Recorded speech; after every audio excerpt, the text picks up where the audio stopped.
Hello बच्चों, कैसे हो आप सब। आई होप सब एकदम बढ़िया हो गए।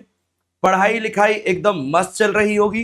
पेपर आने ही वाले हैं तो आप लोगों ने रिवीजन शुरू कर ही दिया होगा। 100% मुझे उम्मीद है जो बच्चा एकदम सिंसियर है और जिसे अपना रिजल्ट पॉजिटिव चाहिए ही चाहिए वो रिवीजन मोड में आ गया होगा। जो टॉपिक खत्म होते जा रहे हैं उन्हें फटाफट वो रिवाइज करता हुआ जा रहा है, क्वेश्चन प्रैक्टिस करता हुआ जा रहा है। तो बच्चे पक्की बात है सक्सेस तो हाथ लगेगी ही लगेगी। Yes sir. चलो अभी क्या करेंगे सर। बेटा अभी ना एक बहुत बेहतरीन टॉपिक करने वाले हैं।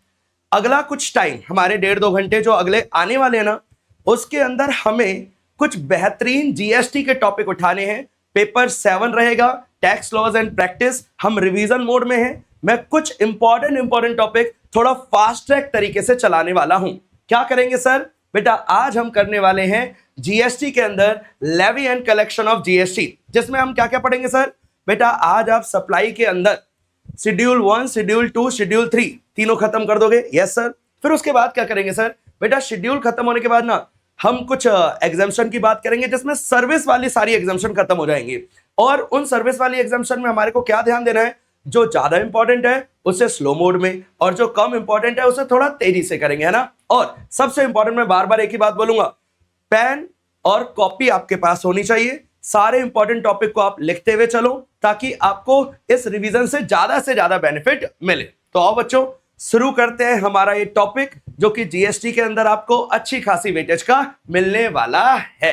आओ बच्चों देखो, बेसिकली आज हम सप्लाई के बारे में ही सीखेंगे। सप्लाई क्या होती है, कैसे होती है, क्या क्या सप्लाई होती ही नहीं है, ये सारी चीजें, क्या गुड्स मानी जाती है, क्या सर्विसेज मानी जाती है। और सबसे इंपॉर्टेंट रहेगा शेड्यूल 1, शेड्यूल 2, शेड्यूल 3 और एग्जाम्शंस कि कौन कौन सी चीजों पे जीएसटी लगने वाला नहीं है, कौन कौन सी सर्विसेज के स्कोप से बाहर है, किसके ऊपर कौन सी सर्विस के ऊपर जीएसटी लगता ही नहीं है। ये सारी चीजें हम देखेंगे। ओके सर, शुरू करते हैं बच्चों आज की ये class with full of energy. Yes sir, पढ़ के जाएंगे अच्छे से। बेटा सबसे पहले हमारे सामने लिखा हुआ है, क्या लिखा हुआ है सर। सबसे पहले लिखा हुआ है सप्लाई क्या होती है भाई, क्योंकि पूरा का पूरा जीएसटी हम सबको पता है बेटा।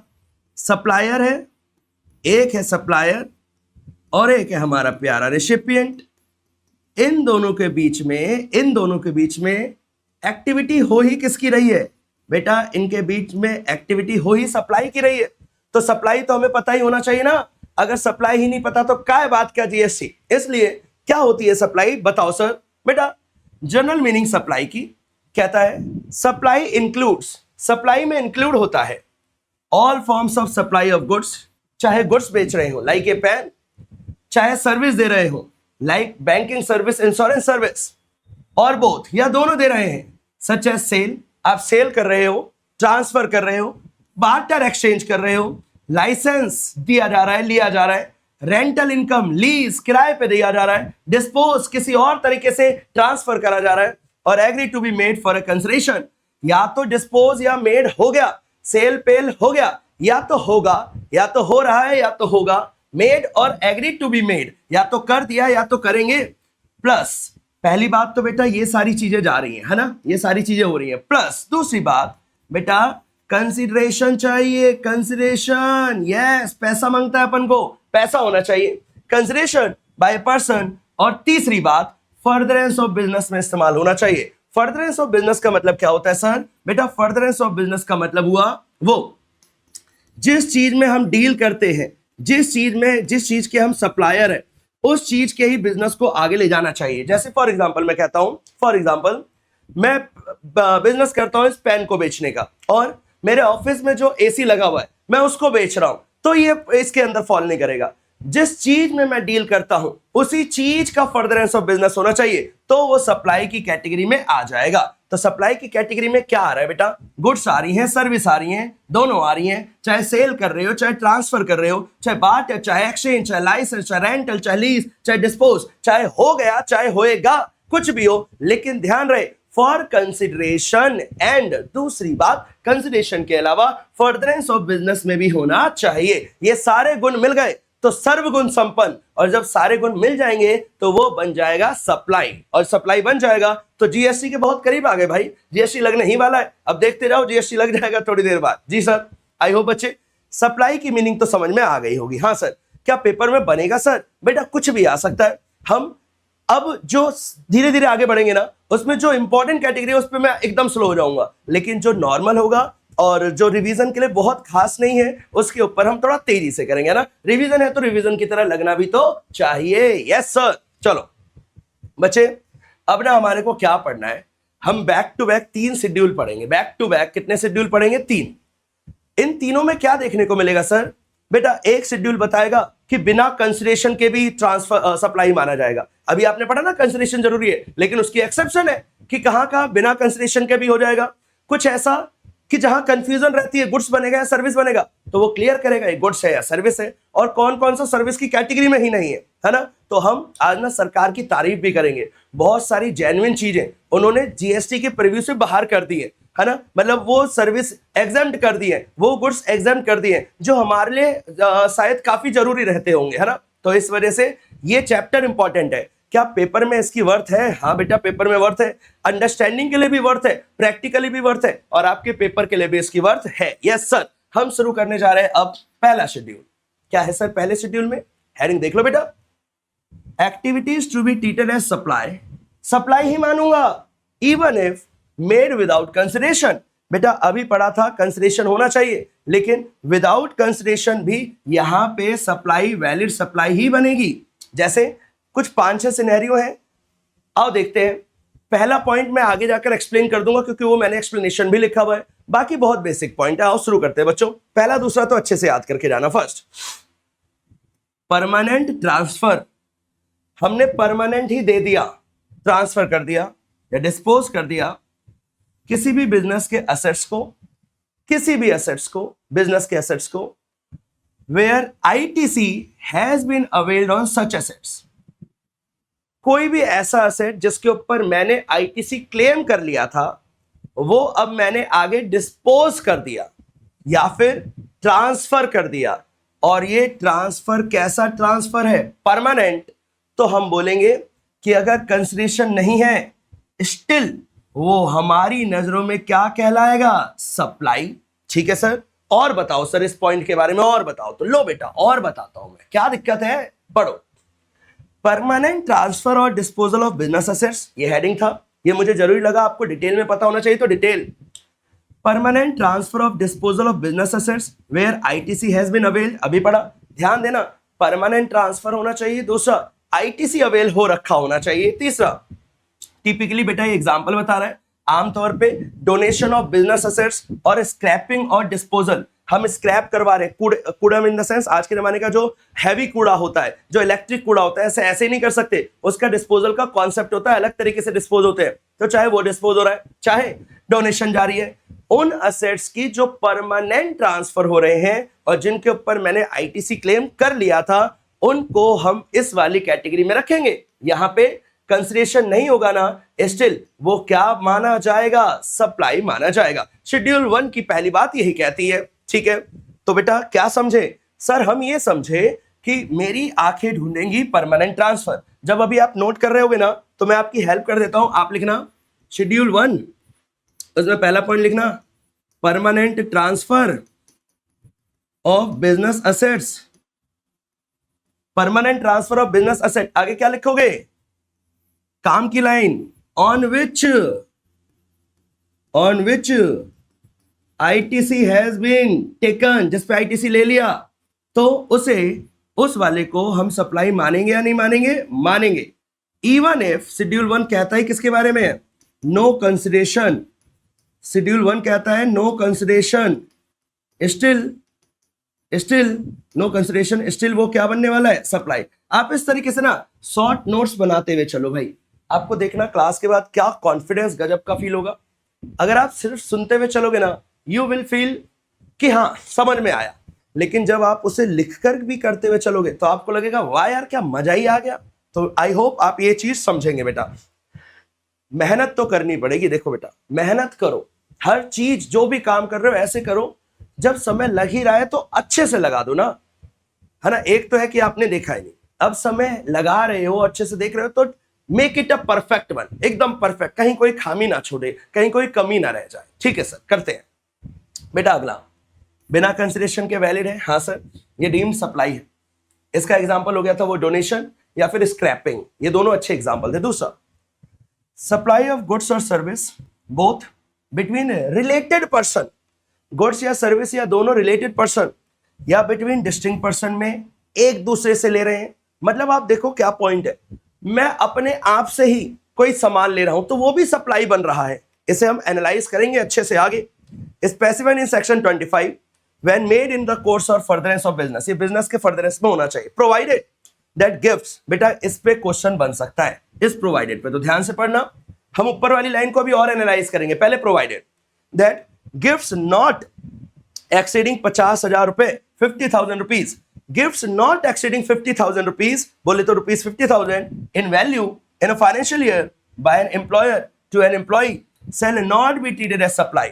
अगर एम्प्लॉयर अपने एम्प्लॉय को गिफ्ट के नाम पे 50,000 तक का कोई सामान दे रहा है, 50,000 तक की वैल्यू का कोई सामान दे रहा है, अब आपके मन में आ रहा होगा सर वैल्यू कैसे पता चलेगी, तो बेटा वैल्यूएशन के रूल्स है ना, तो वो वहां पे कवर करेंगे। यहां पे अगर 50,000 तक की वैल्यू का कोई सामान है, कोई गिफ्ट दिया जा रहा है एम्प्लॉयर को एम्प्लॉय को, तो वो सप्लाई नहीं बनेगा। 50,000 से ऊपर का है तो सप्लाई बन जाएगा। ओके सर, आगे।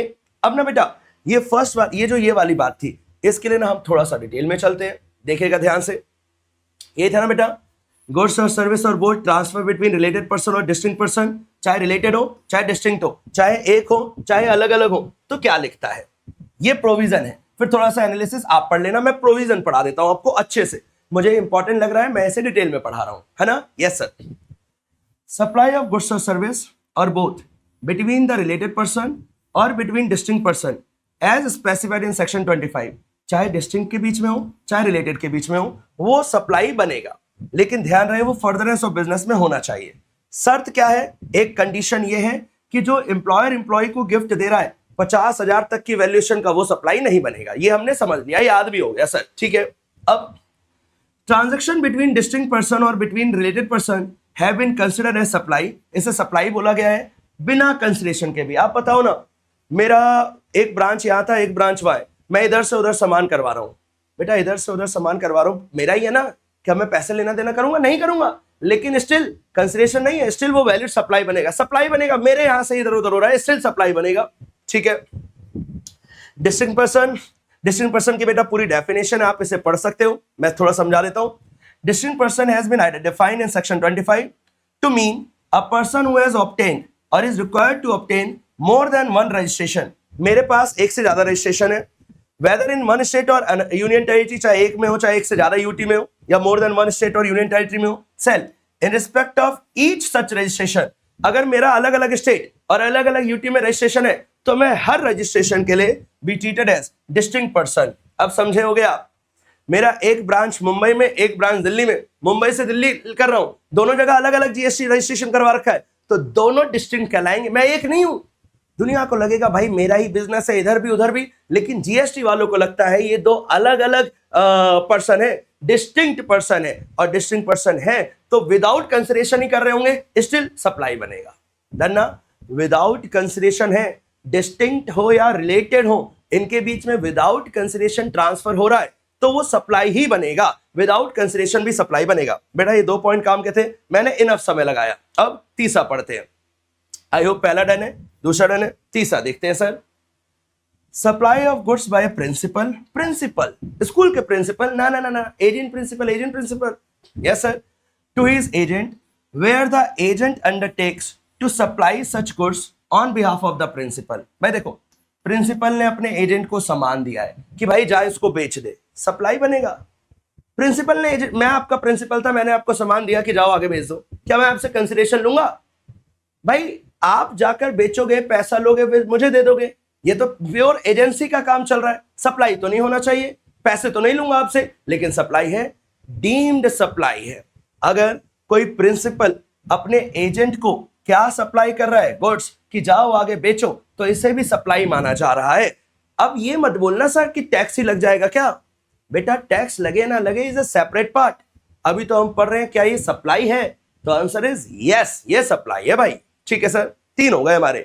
पहला कौन सा पढ़ा, ये रहा बेटा, सबसे पहला आपने पढ़ा परमानेंट ट्रांसफर वाला जिस पे आईटीसी ले लिया। दूसरा जो गुड्स कैसे जा रहे हैं, रिलेटेड और डिस्टिंक्ट पर्सन के बीच में जा रहे हैं, ठीक है। वो 50,000 वाली बात ध्यान रखिएगा। फिर अभी पढ़ रहे हैं हम ये तीसरा, जहां प्रिंसिपल ने एजेंट को सामान दिया है। चौथा सेम है बेटा, बस उल्टा हो जाएगा, उल्टी गंगा बहेगी।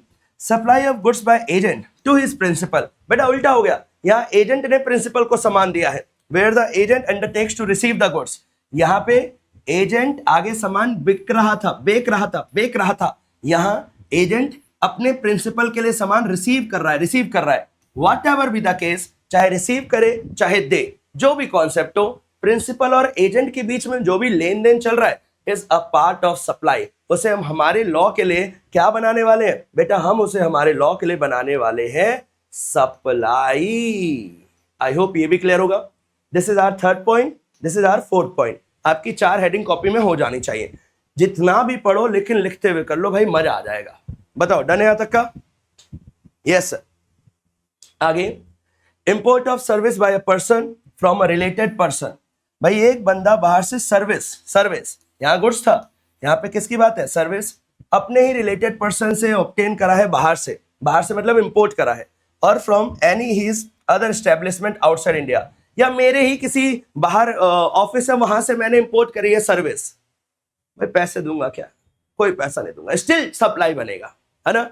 मेरा ही कोई एस्टेब्लिशमेंट है जापान में, वहां से कोई सर्विस यहाँ पे इंपोर्ट हुई है, सर्विस का इंपोर्ट के रूल्स होते हैं, तो वो जो मैंने इंपोर्ट करे हैं विदाउट कंसिडरेशन होगा, स्टिल वो वैलिड सप्लाई बनने वाला है। हमारे शेड्यूल 1 के हिसाब से ये सब सप्लाई है। तो बेटा क्या ये पढ़ के जाना जरूरी है? हाँ बेटा, आपको पता होना चाहिए ये सारी ही चीजें डीम्ड सप्लाई का पार्ट है as per schedule 1, even without consideration. बेशक कंसिडरेशन नहीं होगी, स्टिल वो सप्लाई बनेगा। यस सर, इतना तो क्लियर हो गया। बहुत बढ़िया भाई, बहुत बढ़िया। आगे बेटा उन्हीं चीज को थोड़ा सा मैंने डिफाइन कर दिया कि रिलेटेड पार्टी कौन होती है, ये सारी चीजें। फिर प्रिंसिपल एजेंट को इसके एग्जांपल लिखे हुए। जब कंसाइनमेंट पे सामान जाता है, कंसाइनमेंट में मतलब मैंने आपको दिया, आप आगे बेचोगे, मेरे बिहाफ पे आप आगे बेच रहे हो, तो ये सारे जो कॉन्सेप्ट चल रहे हैं, तो मैंने जो आपको दिया विदाउट कंसिडरेशन दिया होगा, स्टिल वो सप्लाई बनेगा। प्रिंसिपल एजेंट में विदाउट कंसिडरेशन ही हो रहा होगा, ठीक है सर। अब पढ़ेंगे बेटा शेड्यूल 2। सबसे पहले सप्लाई पढ़ा, हाँ सर। फिर शेड्यूल 1 पढ़ा, हाँ सर। अब पढ़ रहे हैं शेड्यूल 2। हेडिंग देखिएगा इसकी, एक्टिविटीज और ट्रांजैक्शन। वो एक्टिविटी और transaction to be treated as supply of goods or supply of service. अब कुछ ऐसी बताएगा चीजें जहां पे वो क्लियर करेगा क्या सप्लाई ऑफ गुड्स है या क्या सप्लाई ऑफ सर्विसेज है। ठीक है सर, आओ शुरू करते हैं।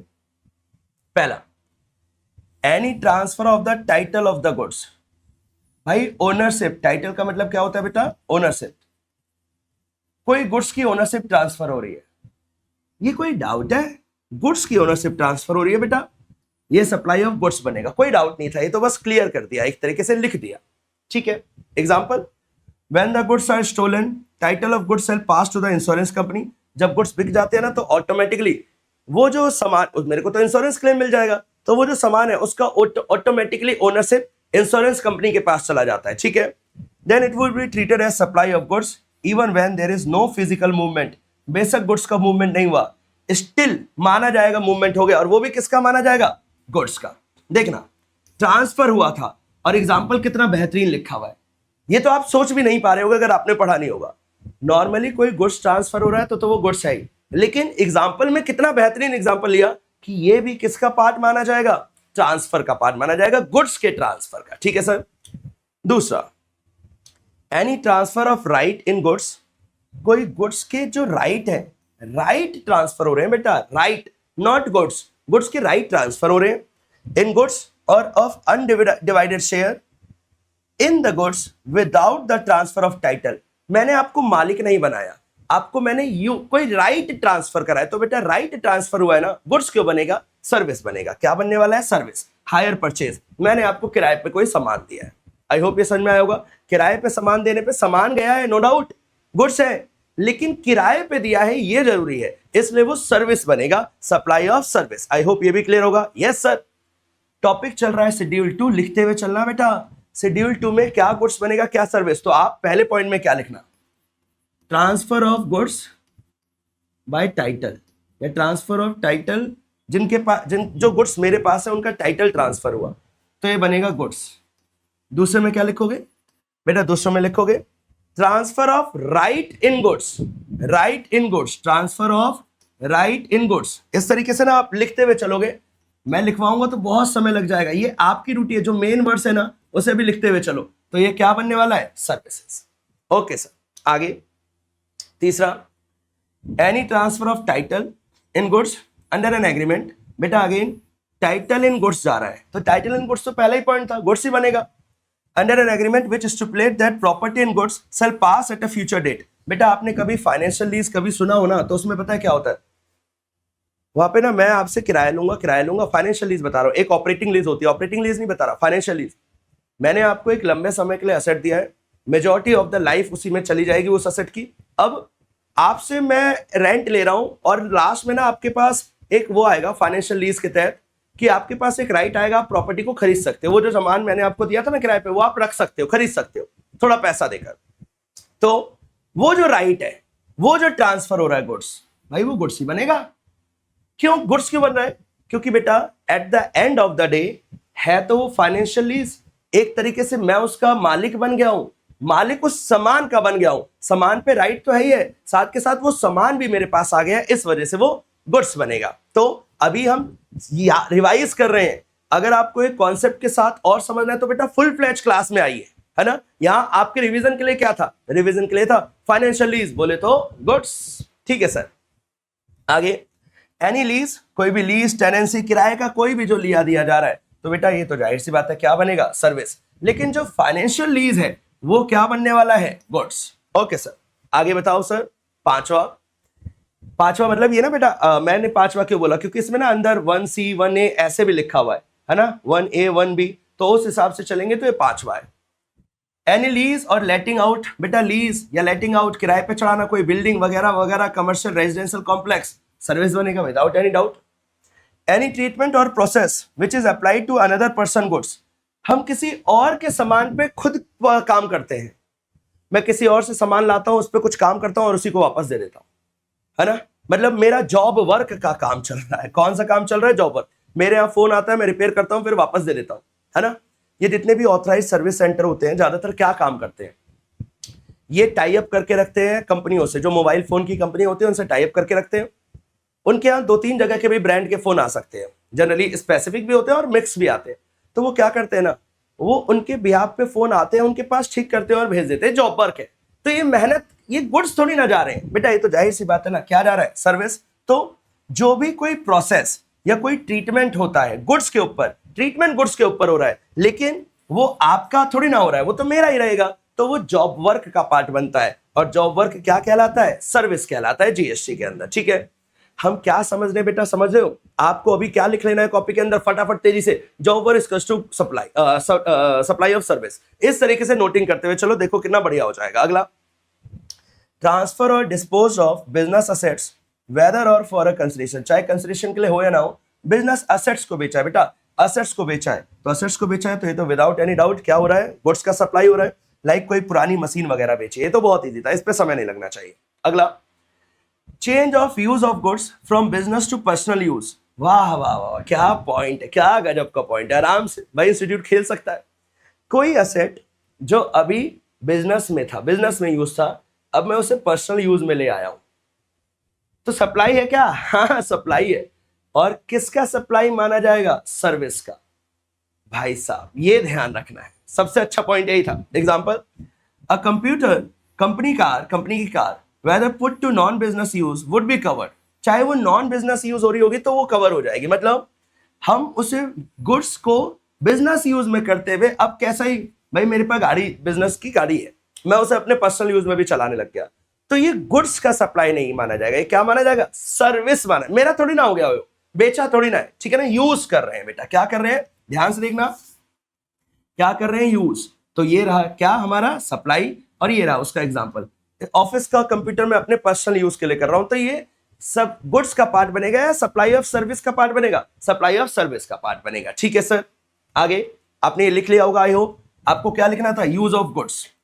जो ऑफिस का था और पर्सनल यूज में होने लगा तो वो सप्लाई बनता है। ओके सर, अगला, where any person ceases to be a taxable person, जब कोई इंसान अब टैक्सेबल नहीं बचा, then any goods forming part of the asset, तो जो भी मेरे पास उस दिन असेट थे shall be deemed to have been disposed.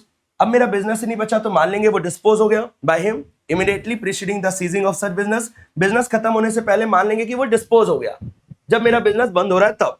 तो ऐसे हालात में it shall be treated as supply of goods, तो वो गुड्स का सप्लाई बनेगा। तो ये तो इसने बता दिया गुड्स का सप्लाई बनेगा, गुड्स का सप्लाई बनेगा। जब बिजनेस बंद हो जाता है या बंद होने वाला है तो उससे पहले जो भी असेट मेरे पास पड़े हैं वो ट्रांसफर होना शुरू होंगे, डिस्पोज होना शुरू होंगे, तो वो गुड्स डिस्पोज हो रहे हैं, इसलिए सप्लाई ऑफ गुड्स। ठीक है, लेकिन नहीं कहलाता when the business is transferred as a going concern. किसी और बंदे ने गोइंग कंसर्न की तरह खरीद लिया है तो वो अब वहां पे सप्लाई ऑफ गुड्स का पार्ट नहीं बनेगा वो। ठीक है, अगला, the business is carried on by personal representative, या मेरा कोई रिप्रेजेंटेटिव काम करने लगा, मतलब अभी बंद नहीं हुआ। तो जब बंद नहीं हुआ तो वो सप्लाई ऑफ गुड्स नहीं बनने वाला, ये ध्यान रखना। अगर बंद हो गया, अब मेरे एसेट्स इधर उधर डिस्पोज होना शुरू हो गए, तो जब बंद होते हुए बिजनेस डिस्पोज हो रहे तो it will be treated as supply of goods. बस यही था। ठीक है सर, फोर्थ का सी। अगला बेटा बहुत इजी है, इमूवेबल प्रॉपर्टी को किराए पे दिया जा रहा है, जाहिर सी बात है, कोई डाउट ही नहीं होना चाहिए, सर्विस है। Construction of complex building, construction, बेटा construction is not a good, construction बनाना इज अ सर्विस, इसलिए सर्विस बनेगा। सिविल स्ट्रक्चर बनाना है, कोई उसका पार्ट बनाना है, कोई कॉम्प्लेक्स बनाना है, कोई बिल्डिंग बनानी है जिसे हम बेचेंगे, लेकिन अभी तो कंस्ट्रक्शन की बात चल रही है ना, तो कंस्ट्रक्शन वाला काम इज अ सर्विस। तो इसमें रियल एस्टेट कंपनियों का एग्जांपल ले रखा है। फ्लैट बनने से पहले, कॉम्प्लेक्स बनने से पहले जो कंस्ट्रक्शन का काम चल रहा है that will be treated as supply. ठीक है sir. Temporary transfer or permitting the use of enjoyment, use of enjoyment, use दे रहे हैं, कोई इंटेलेक्चुअल प्रॉपर्टी राइट्स, आईपीआर, आप तो बेटा धुरंधर है आईपीआर राइट्स के, तो यहां पे भी ये क्या बनने वाला है, सर्विस। मैंने आपको पेटेंट कॉपीराइट यूज करने के लिए दिया है, सर्विस बनेगा। ठीक है सर, इजी था। Yes sir. Development, designing, designing, बेटा डिजाइनिंग आते ही डिजाइनिंग गुड्स थोड़ी ना होते हैं, डिजाइन इज अ सर्विस। ठीक है सर। प्रोग्रामिंग, कस्टमाइजेशन, एडेप्शन, अपग्रेडेशन, मेरे हिसाब से आप ये जो भी काम कर रहे हो, कस्टमाइजेशन, डिजाइनिंग, डिजाइनिंग जो भी आप कर रहे हो, दिस इज प्योर सर्विस। ये क्या है, हमारी सर्विस है। ठीक है ना, लाइक आपके हिसाब से मैंने सॉफ्टवेयर वगैरह बनाया तो ये सब सर्विस है। Yes sir. अगला, agreeing to the obligation to refrain from an act or to tolerate an act or a situation or to do an. बेटा ये ना आपने वहां पे पढ़ा है, कंसिडरेशन, कंसिडरेशन की डेफिनेशन जब आप पढ़ते हो ना, ये वाला कंसिडरेशन नहीं, जीएसटी वाला नहीं, जब आपने सीएसडब्ल्यूटी में कंसिडरेशन पढ़ा होगा, है ना, कॉन्ट्रैक्ट एक्ट, जहां पे भी आपने, जहां पे भी कॉन्ट्रैक्ट एक्ट पढ़ा है वहां पे कंसिडरेशन पढ़ते हो ना, वहां पे लिखता है कुछ करना और कुछ ना करना, टू डू और नॉट टू डू समथिंग, दोनों ही कंसिडरेशन होता है ना, ये पढ़ा है। अब उसी लाइन को यहां लिखा हुआ है, हम किसी से एग्री कर रहे हैं कि कुछ करेंगे या कुछ ना करेंगे, तो कुछ करेंगे या कुछ ना करेंगे, गुड्स कहां से आ गए इसमें, कुछ करेंगे या कुछ ना करेंगे में गुड्स कहां से आ गए, सर्विस है। ये क्या बनने वाला है, सर्विस, सप्लाई ऑफ सर्विस। ठीक है। अगला, ट्रांसफर ऑफ राइट, बेटा राइट वर्ड तो देखते ही क्या हो जाना चाहिए, फाइनेंशियल लीज को छोड़कर जहां राइट नजर आए आमतौर पे वो सर्विस ही होने वाला है। ठीक है। Transfer of the right to use any goods for any purpose, किसी भी पर्पस के लिए गुड्स का यूज ट्रांसफर कर रहे हैं, तो गुड्स का यूज ट्रांसफर हो रहा है तो it would be treated as हमारी सर्विस। ठीक है सर। आगे, द फॉलोइंग कंपोजिट सप्लाई, बेटा आपने पढ़ा होगा कंपोजिट सप्लाई और मिक्स सप्लाई, है ना, वो हम इस वाली क्लास में तो कवर नहीं करेंगे, लेकिन ये आपने पढ़ा होगा, मैं उसे किसी और रिवीजन लेक्चर में जरूर करवाऊंगा। नेचुरल बंडल है, जानबूझ के बंडल किया जा रहा है, ये सारी चीजें इसके काम की होती है, कंपोजिट और मिक्स, पहचानना आना चाहिए। Yes sir. तो the following composite supply shall be treated as supply of service, ये सब सर्विस ही बनेगा। क्या क्या बनेगा sir, let's see. Work contract, okay sir. Supply by way of or as part of any other manner whatsoever of goods being food or any other article for human consumption, हमने किसी को कोई सामान दिया है ह्यूमन कंजम्पशन के लिए कि उससे रिलेटेड कोई काम करो, मतलब ये रहा ना सर केटरिंग का काम। मतलब ये लाइन पढ़ोगे तो लगेगा बाप रे बाप क्या लिखा हुआ है, लेकिन जब आप ये लाइन पढ़ोगे तो अरे केटरिंग थी क्या, सर्विस है। मतलब ये कोई कहने की बात है क्या, catering is a part of service. कोई वर्क कॉन्ट्रैक्ट है तो is a part of service, job work है तो वो भी क्या बन रहा है हमारा, service. Yes sir, yes sir. Okay, आगे बेटा 2 शेड्यूल मेरे खत्म हो गए भाई, सब कुछ लिख लो। आपको लगेगा क्लास ओवर होने के बाद भाई ये तो, अगर आपने पहले, अगर आपका चैप्टर कमजोर हो गया होगा तो अब कितना स्ट्रांग हो जाएगा अगर आप सारी चीजें लिखते हुए चल रहे हो तो।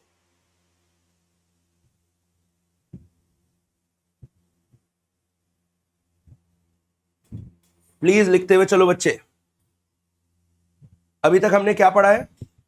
जो बच्चे लेट लतीफ आए हैं उनके लिए क्या चल रहा है बेटा? चल रही है जीएसटी, एक महान सब्जेक्ट। कहां का सर? सीएस एग्जीक्यूटिव का। पेपर कौन सा सर? 7 है। पहला पार्ट क्या है सर? डायरेक्ट टैक्स है। दूसरा पार्ट क्या है सर? इनडायरेक्ट टैक्स है, जिसका एक बहुत इंपॉर्टेंट चैप्टर चल रहा है जिसका नाम क्या है? Levy and collection. तो नालायको, जो लेट आया है या जो आगे कर गया है, जो खेला खेल रहा है हमारे साथ, उनके लिए बेटा पूरा देख लो, बहुत बहुत जरूरी है, पूरा देख लो। पढ़ाई लिखाई को स्किप करते हुए कैसे किया जा सकता है? पढ़ रहे हो, पेन पेंसिल लेकर बैठो, बार बार कह रहा हूं अच्छे से करो बेटा, अच्छे से करो। अगर बुक है तो बुक में ही जो इंस्टीट्यूट का मॉड्यूल है, जो हमारा मॉड्यूल है, उसमें ही आप लिखते हुए चलो। अच्छा यहाँ पे ये था, यहाँ पे ये था, शॉर्ट में लिख लिया ना आपने तो देखना कितना ही बेहतरीन हो जाएगा। जितनी ज्यादा बार आप रिवाइज कर पाओ उतने ज्यादा मार्क्स होने ही होने, है ना। लेकिन जो इंपॉर्टेंट टॉपिक है उसे फुल फ्लैश पढ़ लो। चलो जी आगे पढ़ रहे हैं सर। क्या है सर आगे? बेटा आगे तो हलवा है, हलवा हलवा पूरी बट रहा है। देखो शेड्यूल 3, 1 पढ़ा, 2 पढ़ा, 1 विदाउट कंसिडरेशन के बाद 2 क्या गुड्स है क्या सर्विस है। 3 एक्टिविटीज और transaction which shall be treated neither as a supply of goods, वाह वाह वाह वाह, जो ना गुड्स है, nor as a supply of service, ना ही सर्विस है। वाह मजे आ गए। हम ऐसी चीज देखेंगे भाई, देखो क्या गजब का टॉपिक है। ना तो वो गुड्स है, ना तो वो सर्विस है, ना तो वो नर है, ना तो वो नारी है, ना तो वो ये है, ना तो वो है। तो वो है क्या हमें मतलब नहीं है, वो कुछ ऐसा है कि ये है जो ना ही गुड्स है और ना ही सर्विस है। मजेदार टॉपिक है भाई, मजा आ जाएगा। आप लिखते हुए भी चलना बच्चे। शेड्यूल 3 है इसके लिए हमारा। Yes sir. First, service by an employ to his employer. भाई एम्प्लॉयर भी तो नाम में ही लगा रखा है सर्विस। एम्प्लॉय भी तो जाकर एम्प्लॉयर के यहां काम कर रहा है, मेहनत खून पसीना बहा रहा है। इज दिस अ सर्विस जिसपे जीएसटी लगेगा? This is not neither goods nor service, ना ही गुड्स ना ही सर्विस। याद रखना, एम्प्लॉय ने जो भी सर्विस दी है किसको? एम्प्लॉयर को। Yes sir. लेकिन ध्यान देना बेटा, बहुत काम की लाइन है, मैं लाइन टू लाइन पढ़ाने जा रहा हूं इस वजह से क्योंकि बहुत काम का रिवीजन में भी। It is important to note that only such service are covered in this entry which are provided in the course or relation to employment. Employment के दौरान या एम्प्लॉयमेंट के लिए जो काम हुआ है is not a service. However, वो काम जो उसके ऑफिशियल फंक्शन से बाहर है। भाई मैं एक सीए था, मैं किसी कंपनी में एज अ सीए की तरह ज्वाइन करा, ठीक है।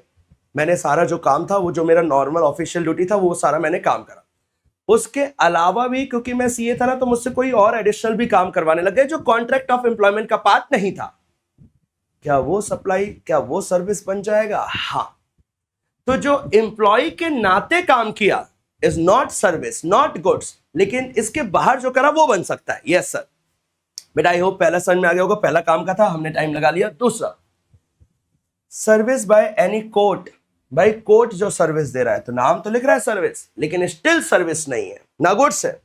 सर्विस बाय एनी कोर्ट और tribunal like NCLT establish under any law for the timing in force. कोई भी कोर्ट कचहरी का जो काम चल रहा है वो सर्विस नहीं है। Legal filing fees taken by the courts from petitioner in lieu of its services is not considered as supply. आपने देखा होगा जब कोर्ट में कोई केस करते हैं ना, तो कोर्ट कहता है 2%, 5%, 10% कोर्ट की फीस जमा करवाओ, जितने का भी आपका केस है ना उतने का इतना परसेंटेज जमा करवाओ। तो ये कह रहा है कि इन सब पे जीएसटी नहीं लगेगा, ना ये गुड्स है ना ही ये सर्विस है। तो कोर्ट की services is not goods, neither goods not services. आयो बच्चे 2 पॉइंट क्लियर होंगे, एम्प्लॉयर एम्प्लॉय और कोर्ट और ट्रिब्यूनल वाला। Yes sir. तीसरा, the function perform by the हमारे प्यारे एमपी, एमएलए, पंचायत के मुखिया, म्युनिसिपैलिटी के मुखिया, ये सारे लोग जो काम कर रहे हैं, ये काम तो कर रहे हैं लेकिन काम नहीं है। काम नहीं है इन द सेंस ये गुड्स एंड सर्विस का पार्ट नहीं बनेगा, ठीक है। लाइक एग्जांपल लिखा हुआ है, जजेस of supreme court of India is a constitutional post. ये भी जैसे ये सारी कॉन्स्टिट्यूशनल पोस्ट है ऐसे ही जजेस की भी है सुप्रीम कोर्ट के। Remuneration received by them shall not be subject to GST. उन पे जीएसटी नहीं लगेगा। ओके सर, बन सकता था बेटा, ये एग्जांपल काम का था, रीड कर लिया। The duties perform by any person who holds any post in percent of provision of the constitution. तो कॉन्स्टिट्यूशन के तहत जो था वो सब उन जीएसटी का पार्ट नहीं बनेगा, मतलब ना गुड्स है ना सर्विस है। The duties perform by any person as a chairperson or a member or a director or any established in a body established by the central government. कोई ऐसी सेंट्रल गवर्नमेंट की बॉडी जिसको सरकार ने बनाया है, जैसे CBDT is a body established by the central government, central board for direct taxes को सीबीडीटी ने बनाया है। इनके जो भी चेयरमैन, जो भी मेंबर, डायरेक्टर काम कर रहे हैं, हु आर नॉट एम्प्लॉइज, जो एम्प्लॉइज नहीं है of this body shall be out of GST. Employees होते तो भी बाहर हो जाते और मेंबर डायरेक्टर की तरह काम कर रहे हैं तो भी बाहर। इन शॉर्ट एमपी, एमएलए, जजेस, कॉन्स्टिट्यूशनल पद पे जो भी बैठे हुए हैं वो लोग, या फिर जो सरकारी बोर्ड्स बनते हैं लाइक सीबीडीटी, लाइक सीबीईसी, इन सब के जो मेंबर डायरेक्टर होते हैं जो एम्प्लॉयमेंट में नहीं है, वो लोग भी गुड्स एंड सर्विस का पार्ट नहीं है। करो भाई, जितनी सर्विस देने हैं दो, ये सब ना गुड्स है ना सर्विस है। और जब बेटा गुड्स एंड सर्विस नहीं है तो जीएसटी लगने का कोई सवाल उठता ही नहीं है। ओके सर, क्लियर है यहां तक? गुड बेटा, गुड, बहुत बढ़िया, वेरी गुड। बेटा सरकार को ये करना ही था, कोई और ऑप्शन नहीं था। सर्विस ऑफ फ्यूनरल, जो भी फ्यूनरल से रिलेटेड सर्विस है, burial, crematorium, mortuary, including transportation of the deceased, जो सब वाहन होता है जिसमें बॉडीज, डेड बॉडीज ट्रेवल करती है, वो सारी चीजों पे भी कोई जीएसटी, मतलब वो ना गुड्स है ना वो सर्विस का पार्ट है। और एकदम प्योर सोच समझ के लिखा गया है, जेन्युइन पॉइंट है। ठीक है सर, आगे सेल ऑफ लैंड एंड, भाई लैंड, बेटा लैंड यहाँ क्यों आएगा? वो कोई गुड्स थोड़ी ना होते हैं, ना कोई सर्विस है, उसके ऊपर तो स्टैम्प ड्यूटी लगती है, उनका अपना अलग कानून है। ठीक है sir. Actionable claims other than specified actionable claims, बेटा एक्शनेबल क्लेम्स समझते हो? एक्शनेबल क्लेम्स का बेस्ट एग्जांपल होता है डेब्ट्स, डेटर्स। ये सारी चीजें भी गुड्स और सर्विस का पार्ट नहीं है। जो डेटर का पार्ट है, जो डेटर्स होते हैं, जो रिसीवेबल्स और पेबल्स होते हैं, these are all actionable claims, है ना। फिक्स डिपॉजिट रिसीप्ट्स, ये सब एक्शनेबल क्लेम्स होते हैं। ये सब हमारे गुड्स एंड सर्विस का पार्ट नहीं है। No no no no no. Okay sir, आगे supply of goods from a place in the non taxable territory to another place in the non taxable territory. क्या कहना है आपका पॉइंट है? एक नॉन टैक्सेबल टेरिटरी से दूसरी नॉन टैक्सेबल टेरिटरी में सामान जा रहा है, तो दोनों ही तो नॉन टैक्सेबल टेरिटरी है, तो वो टैक्स ही नहीं लगने वाला भाई उस पर। इसे हम बोलते हैं third country export. Third country मतलब पहला दूसरा आपस में खेल रहे हैं, हमारा तो कोई लेना देना नहीं है, तो हमारे लिए इस पे जीएसटी लगने वाला नहीं है। चलो आगे, supply of warehouse goods to any person before clearance for home consumption.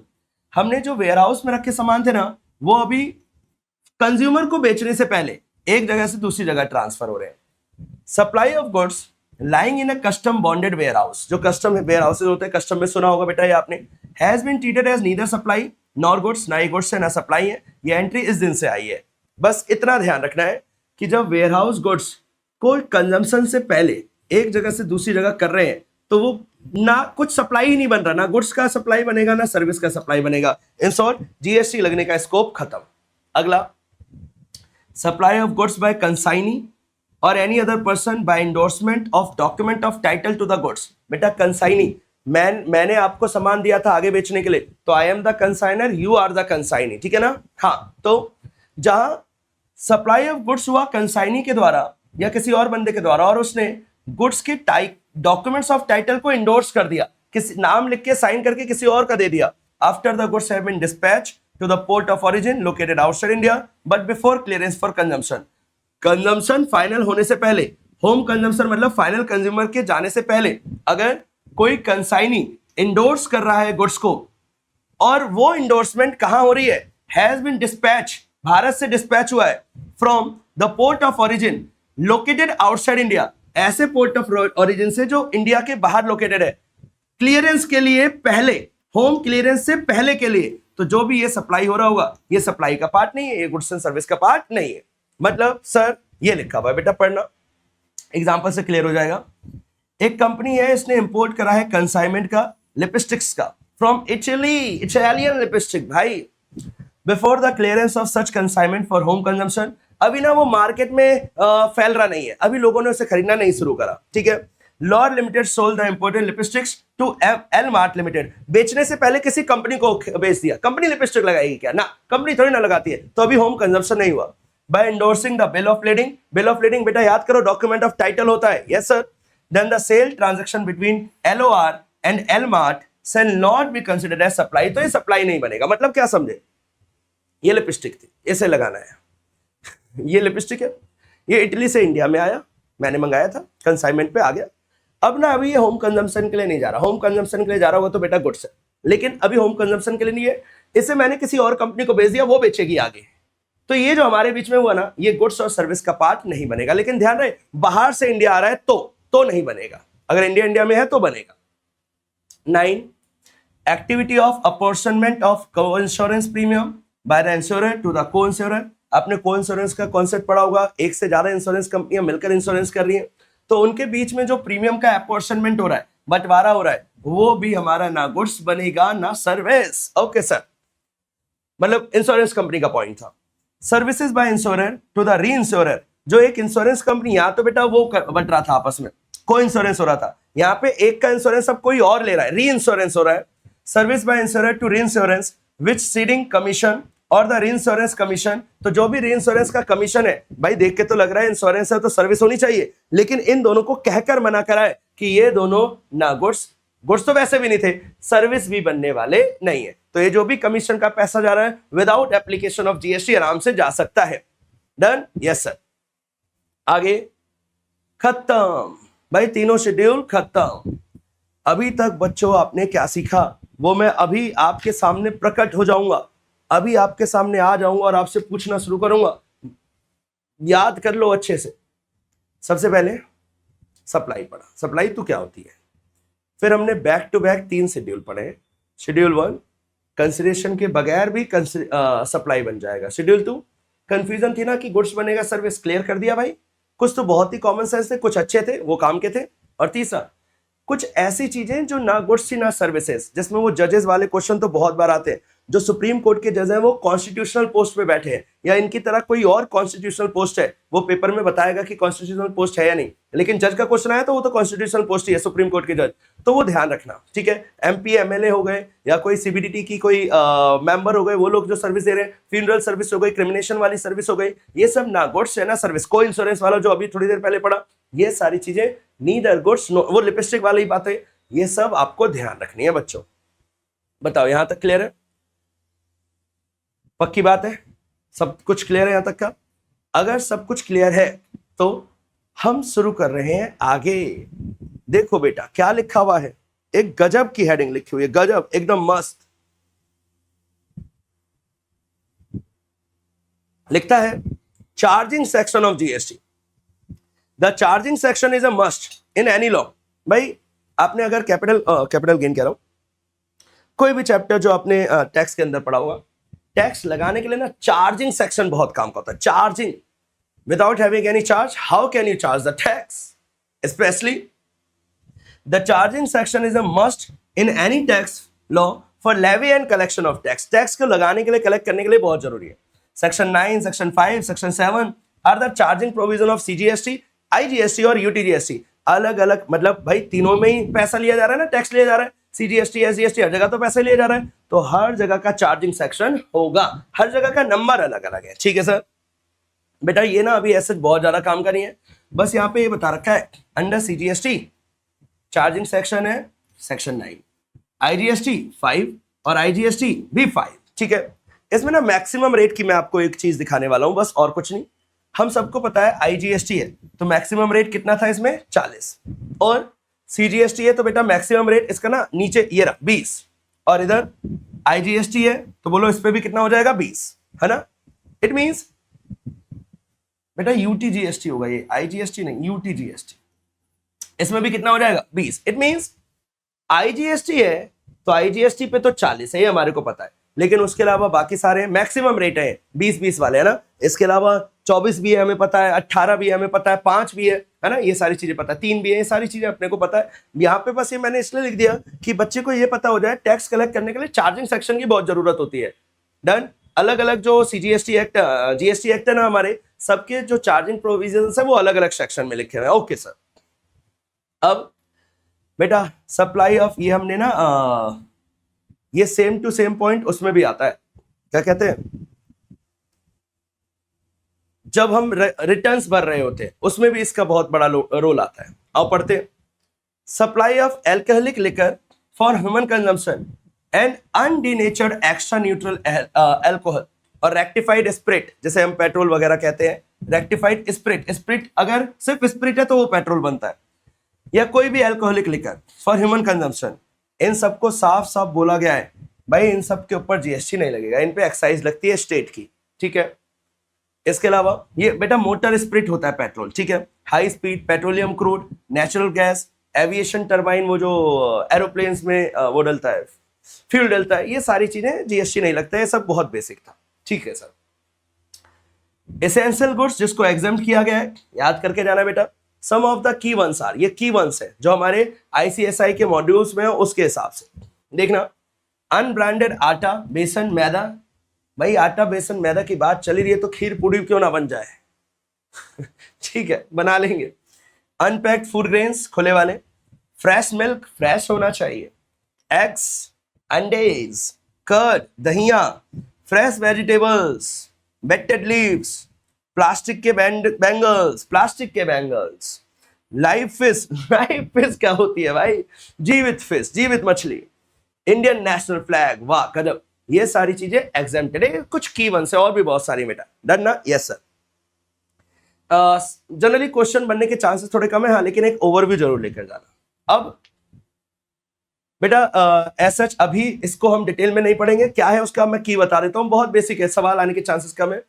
एक होती है जनरल एग्जाम्पशन और एक होती है स्पेशल ऑर्डर से, मतलब एक जो सबके लिए है और एक जो सरकार को उसके लिए ऑर्डर लाना पड़ा, सीबीडीटी सीबीसी को ऑर्डर लाना पड़ा। This is granted by notification. General वाली है तो नोटिफिकेशन ले आओ, लेकिन स्पेशल वाली है तो स्पेशल ऑर्डर चाहिए, नाम से क्लियर था ना क्या है। This is goods or service specific, ये गुड्स और सर्विस के पॉइंट ऑफ व्यू से होता है। Any supplier supplying these notified goods or service enjoying the exemption, जो भी इस गुड्स या सर्विस को सप्लाई करता है वो एग्जाम्प्ट हो जाता है। मतलब गुड्स और सर्विस पे बेस्ड होता है कि ये गुड्स एग्जाम्प्ट है, वो सर्विस एग्जाम्प्ट है, लेकिन यहाँ पे दिस इज पर्सन स्पेसिफिक, तुम लोगों के लिए नहीं है, उन लोगों के लिए नहीं है, इन लोगों के लिए नहीं है, वैसे लोगों के लिए नहीं है, तो लोगों वाइज चलता है, तो फिर ये स्पेशल ऑर्डर होता है आमतौर पे, ठीक है। ये सारे लोगों के लिए नहीं होता, यहाँ सबके लिए होता है आमतौर पे, जनरल थी ना इसीलिए। फिर इट में भी एब्सोल्यूट और कंडीशनल, कोई कंडीशन वगैरह भी लगा सकते हैं, लेकिन ऐसा यहाँ पे भी हो सकता है, कंडीशन फॉलो करोगे तो मिलेगा, नहीं करोगे तो नहीं मिलेगा, ये सेम सिमिलर ही है। इट में भी पार्शियल और टोटल, हो सकता है कुछ टोटल एग्जाम्पशन हो या पार्शियल, कुछ पे है कुछ पे नहीं है, लेकिन यहाँ पे हमेशा जो एग्जाम्पशन मिलती है वो पूरी मिलती है, यहाँ पे कोई पार्शियलिटी की बात नहीं चलती, कोई टुकड़े वुकड़े की बात नहीं चलती। तो एज सच पेपर के लिए बहुत ज्यादा ये ध्यान रख के नहीं जाना था, तो एक बार हमने उसे रिवाइज कर लिया। बोलो बच्चे, क्लियर है? आगे क्या लिखा हुआ है देखना बेटा, लिखा हुआ है zero rated supply. What is zero rated? बेशक जीरो रेटेड है, लेकिन मैंने इसमें ना बाकी 4-5 भी लिख दिए। एक्सपोर्ट जो एक एसईजेड से दूसरी एसईजेड पे जाता है, ये एक्सपोर्ट जीरो रेटेड कहता है, ठीक है sir. Nil rated supply that have a declare rate of 0%, 0% है, ठीक है सर, जीरो है तो नील हो गया। Exempt supply which attracts nil rate, जो नील वाले हैं या जिन्हें लिखकर साफ साफ मना किया गया है तो वो एग्जाम्प्ट कहलाते हैं, इन पे भी जीएसटी नहीं लगता। और नॉन जीएसटी जिन जो जीएसटी के परव्यू से ही बाहर है, लाइक वो अल्कोहल हो गया और वो टर्बाइन फ्यूल हो गया, गैस वगैरह हो गई, ये सारी चीजें, तो वो सब नॉन जीएसटी के हो गए। तो ये अलग अलग कैटेगरी हैं, जीरो रेटेड कब होता है, नील रेटेड कब होता है, एग्जाम कब होता है, ये सब की नॉलेज अपने को होनी चाहिए। अब हम एक एक करके पढ़ते हैं बेटा। वो services which are exempt from tax, बहुत सारी सर्विस है बेटा, बहुत सारी सर्विस है, इतनी सारी सर्विस है, लेकिन क्या हमारे को पढ़ के जानी पड़ेगी? यही तो खूबसूरती है, हाँ पढ़ के जानी पड़ेगी बेटा, जिसमें से कुछ बहुत अच्छी अच्छी हैं और कुछ बहुत छोटी छोटी हैं। आओ एक एक करके इन चीजों को निपटाते हैं। अभी तक पहले बताओ सब कुछ क्लियर है क्या? Yes sir. हम बहुत अफरा तफरी में नहीं, एकदम स्लो चलो, कोई दिक्कत नहीं है। लेवी एंड कलेक्शन का शेड्यूल 1, 2, 3 तीनों अच्छे से करके जाना।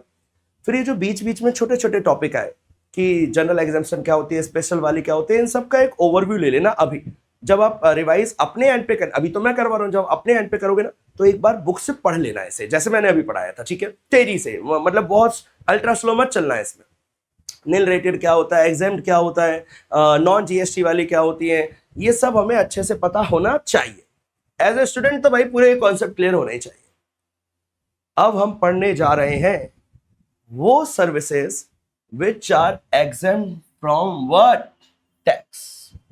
पहली, service by an entity which is registered. ये बेटा 12AA और 12EE आपने इनकम टैक्स में सुना होगा। जिन्हें डोनेशन लेनी होती है उन्हें यहाँ पे रजिस्ट्रेशन करवाना होता है।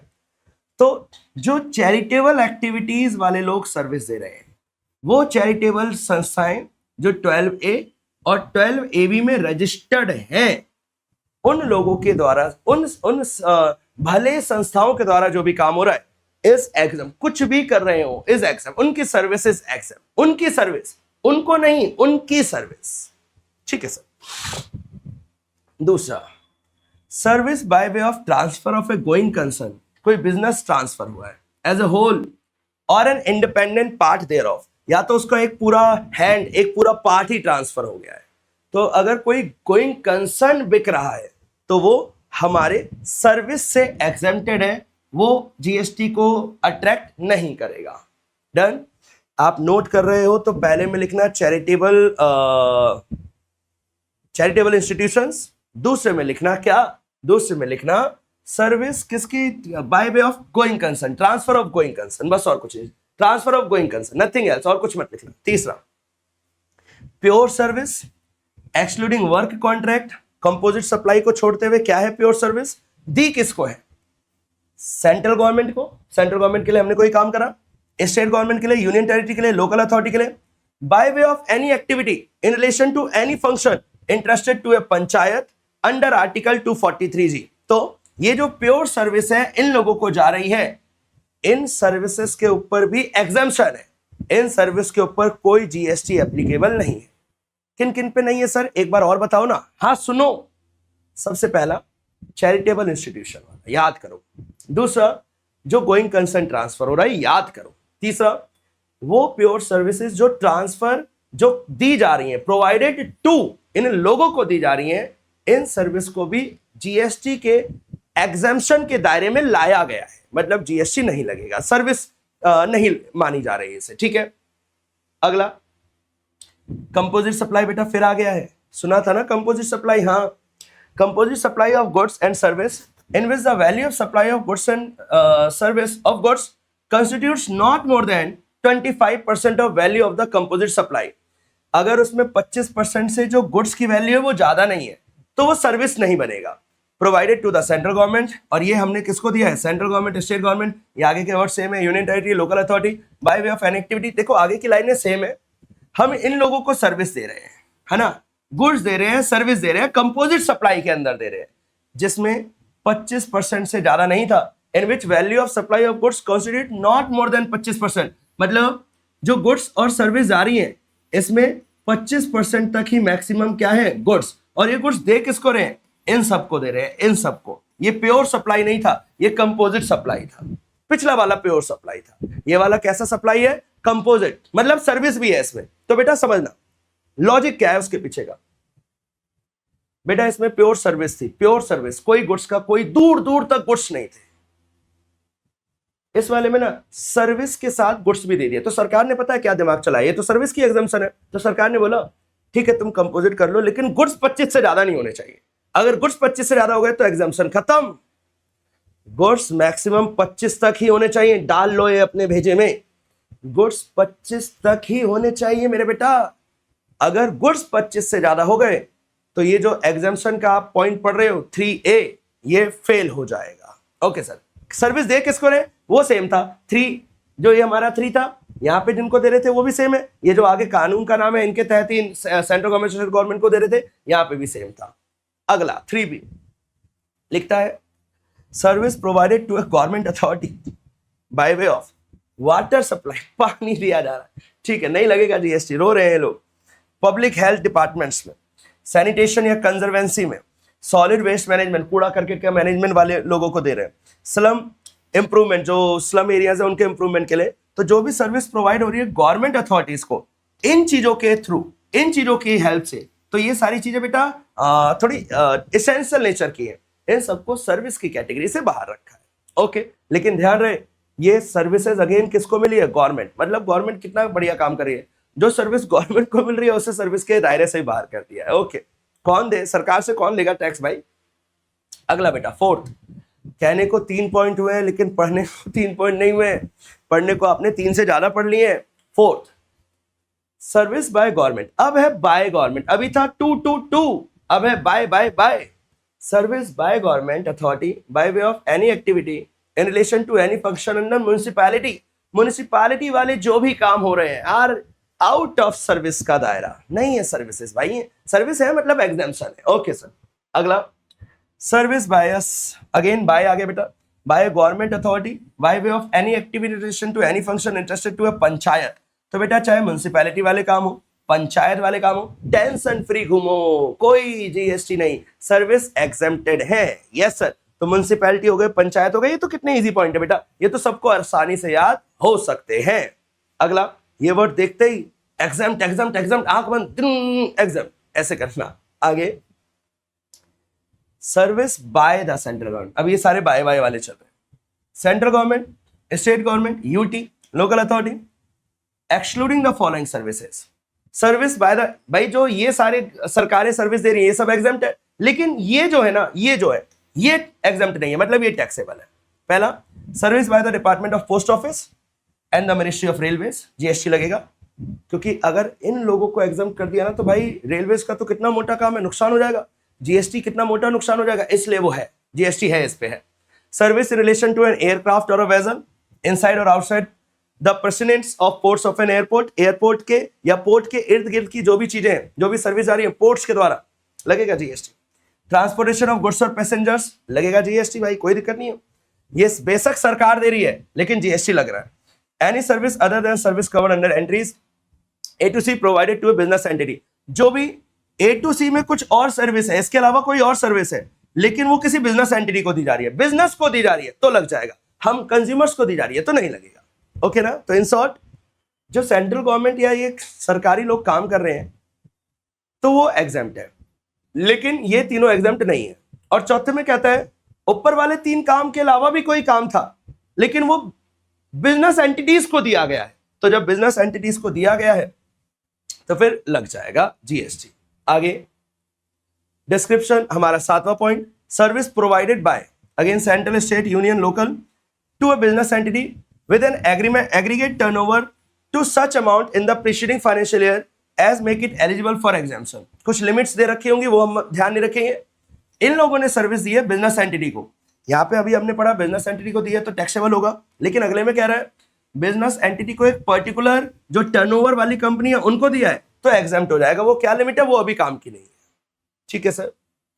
Service provided by central state union local or any other provided that nothing contain in this entry shall apply to, ये बेटा अभी देखा था, इन लोगों की जो भी सर्विस है उन लोगों की सर्विस पे जीएसटी लगेगा, है ना, चाहे वो पोस्ट वाला हो, मिनिस्ट्री ऑफ रेलवेज वाला हो, एयरक्राफ्ट वाला हो, इन सब पे जीएसटी लगेगा, ठीक है sir. Service provided by central government, state government, union territory or a local authority where the consideration for such service does not exceed 5,000 रुपए, अगर 5,000 से ज्यादा एक्सीड नहीं कर रहा तो जीएसटी नहीं लगेगा। मतलब where the consideration for service does not exceed, 5,000 से ज्यादा नहीं है तो एग्जाम्प्ट है, ठीक है sir. Service provided by and to federation international, बेटा है ना फुटबॉल देश में वो क्या कहते हैं स्पोर्ट्स को बढ़ावा देने के लिए वाली एग्जाम्पशन दी है ना, तो football association FIFA and it's subsidiaries directly और इनडायरेक्टली, तो जो भी फीफा से रिलेटेड सर्विसेज ली दी जा रही हैं एग्जेम्प्टेड है।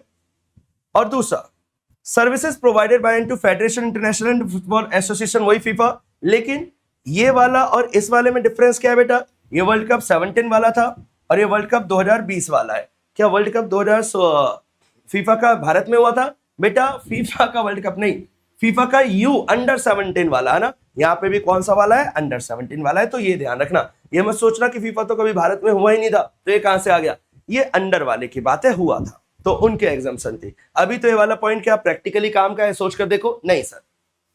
आगे service provided by and to Asian football confederation, भाई देख रहे हो स्पोर्ट्स कितना महत्व रखता है, तो इन लोगों को जो भी सर्विस ली दी जा रही है बेटा इनमें ना दोनों है, बाय एंड टू। अभी तक आप बाय बाय पढ़ते थे या टू पढ़ते थे, यहाँ बाय एंड टू दोनों है, तो जो हमारी एशियन फुटबॉल कॉन्फेडरेशन है उनके द्वारा ली दी जाने वाली सर्विस इन पे भी नहीं है। Supply of service associated with transit cargo to Nepal and Bhutan.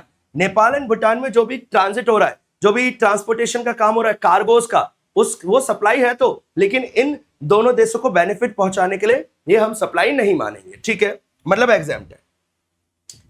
Supply of service by government entity not government company to central government, state government company central government को सर्विस दे रही है, state government UT local authority को service दे रही है, और any person या किसी ऐसे बंदे को जिसे सेंट्रल गवर्नमेंट ने स्पेसिफाई करा था उन्हें सर्विस दे रही है, तो उस पर भी जीएसटी नहीं लगेगा।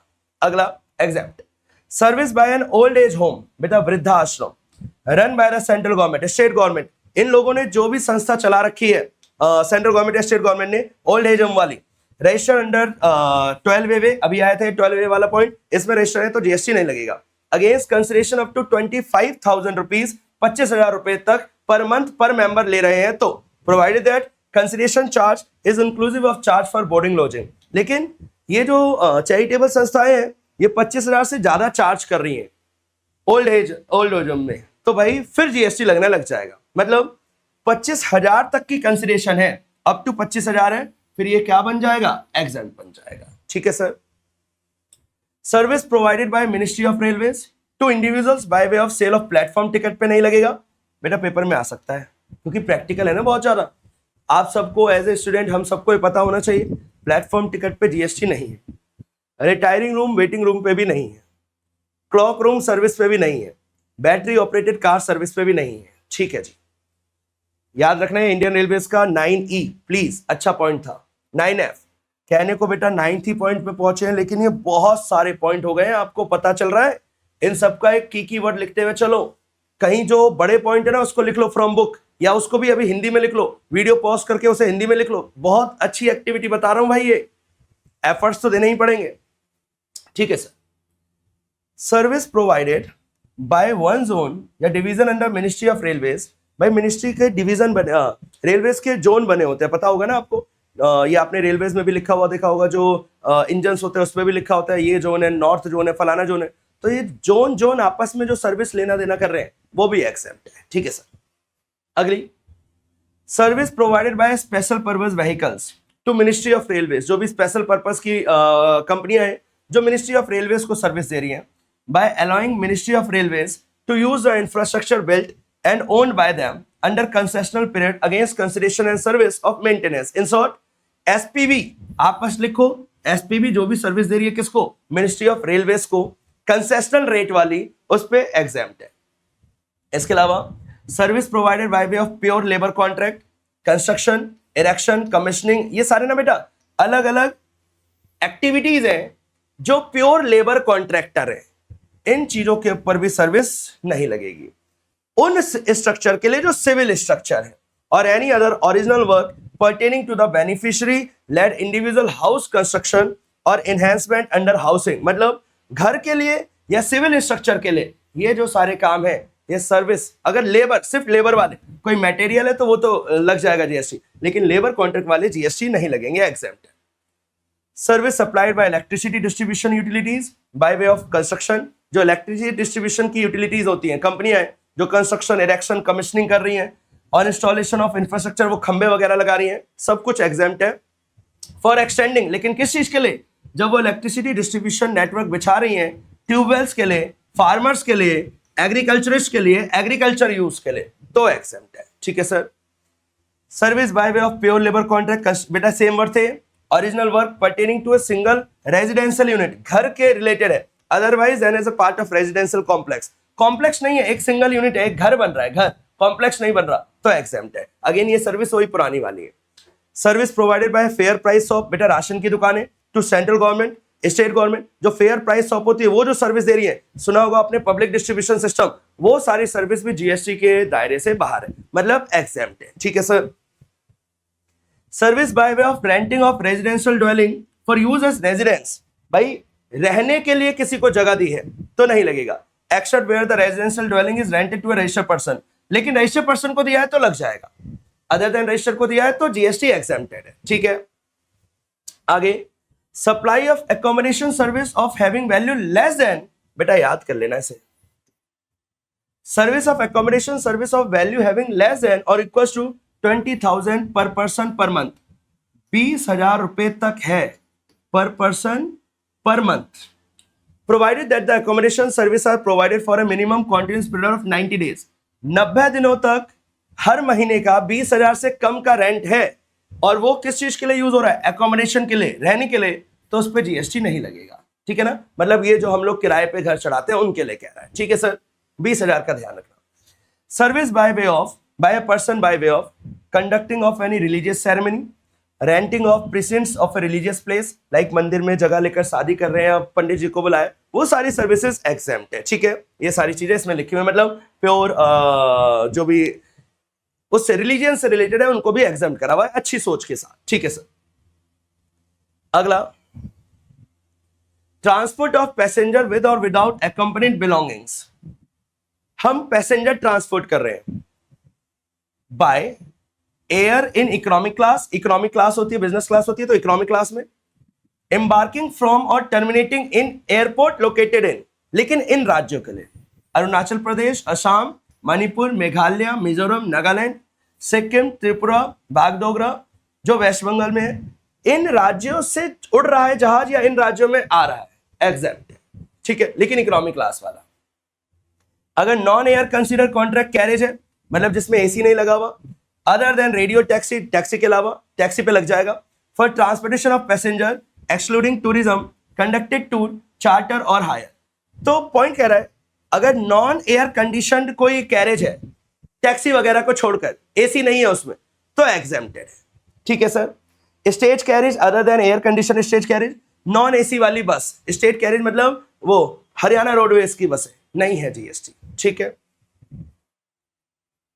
Services provided to the central government by way of transfer of passenger with or without belongings by air, embarking from terminating, बेटा रीजनल कनेक्टिविटी स्कीम एयरपोर्ट, आपने सुना होगा कुछ टाइम पहले सरकार एक स्कीम लेकर आई थी जिसमें सरकार चाहती थी ज्यादा से ज्यादा लोग जहाज में बैठे, उड़े, है ना, हर कोई उड़ सके मतलब एरोप्लेन में बैठने का उनका सपना पूरा हो सके, उसके तहत ये एग्जम्पशन दी गई थी। ठीक है sir, service of transportation of passenger with or without accompanied belongings by railway in a class other than first class or air condition coach, मतलब इस पे जीएसटी लग जाएगा, लेकिन इसके अलावा कोई और कोच है स्लीपर वगैरह नहीं लगेगा।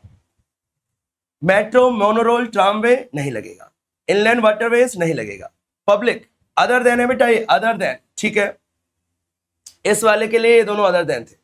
Public transport other than predominantly for tourism, tourism वाला है तो लग जाएगा। मीटर कैब्स और ऑटो रिक्शास इंक्लूडिंग ई रिक्शास, ये सब हमारे चाहे विद अकम्पनीड बिलोंगिंग्स हो या ना हो, ये सब हमारी एग्जम्पशन की परिभाषा में है। बस आपको क्या ध्यान रखना है, आपको ये फर्स्ट क्लास एसी वाला पॉइंट ध्यान रखना है, फर्स्ट क्लास और एसी वाला, जनरली क्वेश्चन इन दोनों पे बन जाता है। ठीक है sir, service by way of transportation of goods, बेटा आप ये देख रहे हो कितने सारे पॉइंट है, इन्हें डिटेल में क्लास में ही किया जा सकता है। अभी मैं आपको डिटेल में करवाऊंगा ना, 15-20 घंटे लग जाएंगे।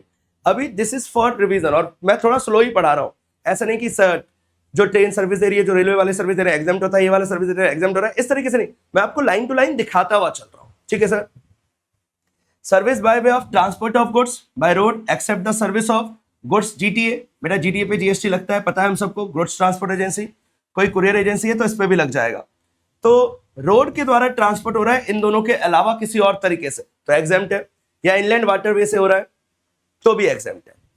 Service by way of transportation of goods by aircraft from a place outside India up to the custom station for clearance in India, मतलब कोई भी सर्विस जो ट्रांसपोर्टेशन की है गुड्स की, ऐसे एयरक्राफ्ट से जो कहां से आया है, आउटसाइड इंडिया से, कहां आया है, कस्टम्स पे क्लियरेंस के लिए। अगर क्लियरेंस के लिए भारत के कस्टम पे कोई सामान आया है, बाहर से उड़कर जहाज में बैठकर सामान आया है, तो भी वो एग्जेम्प्ट है। क्या ये सारी सर पेपर में आ सकती है? बेटा देखो, मैं आपको एक चीज क्लियर कर देता हूं, जहां जहां फिगर्स आ रही हैं, जहां जहां कोई पर्टिकुलर कोई अमाउंट आ रही है, वो सारी पेपर में बन सकती हैं। आपको देखकर एक बार जाना ही चाहिए, छोड़कर जाना तो कहीं से भी मैं आपको गाइड नहीं करूंगा कि आप इसे छोड़कर जाना, देखकर जाना, हर पॉइंट का एक ओवरव्यू जरूर लेकर जाना, है ना। यस सर, चलो आगे आगे क्या लिखता है, एक बार पढ़ते हैं 19th पॉइंट।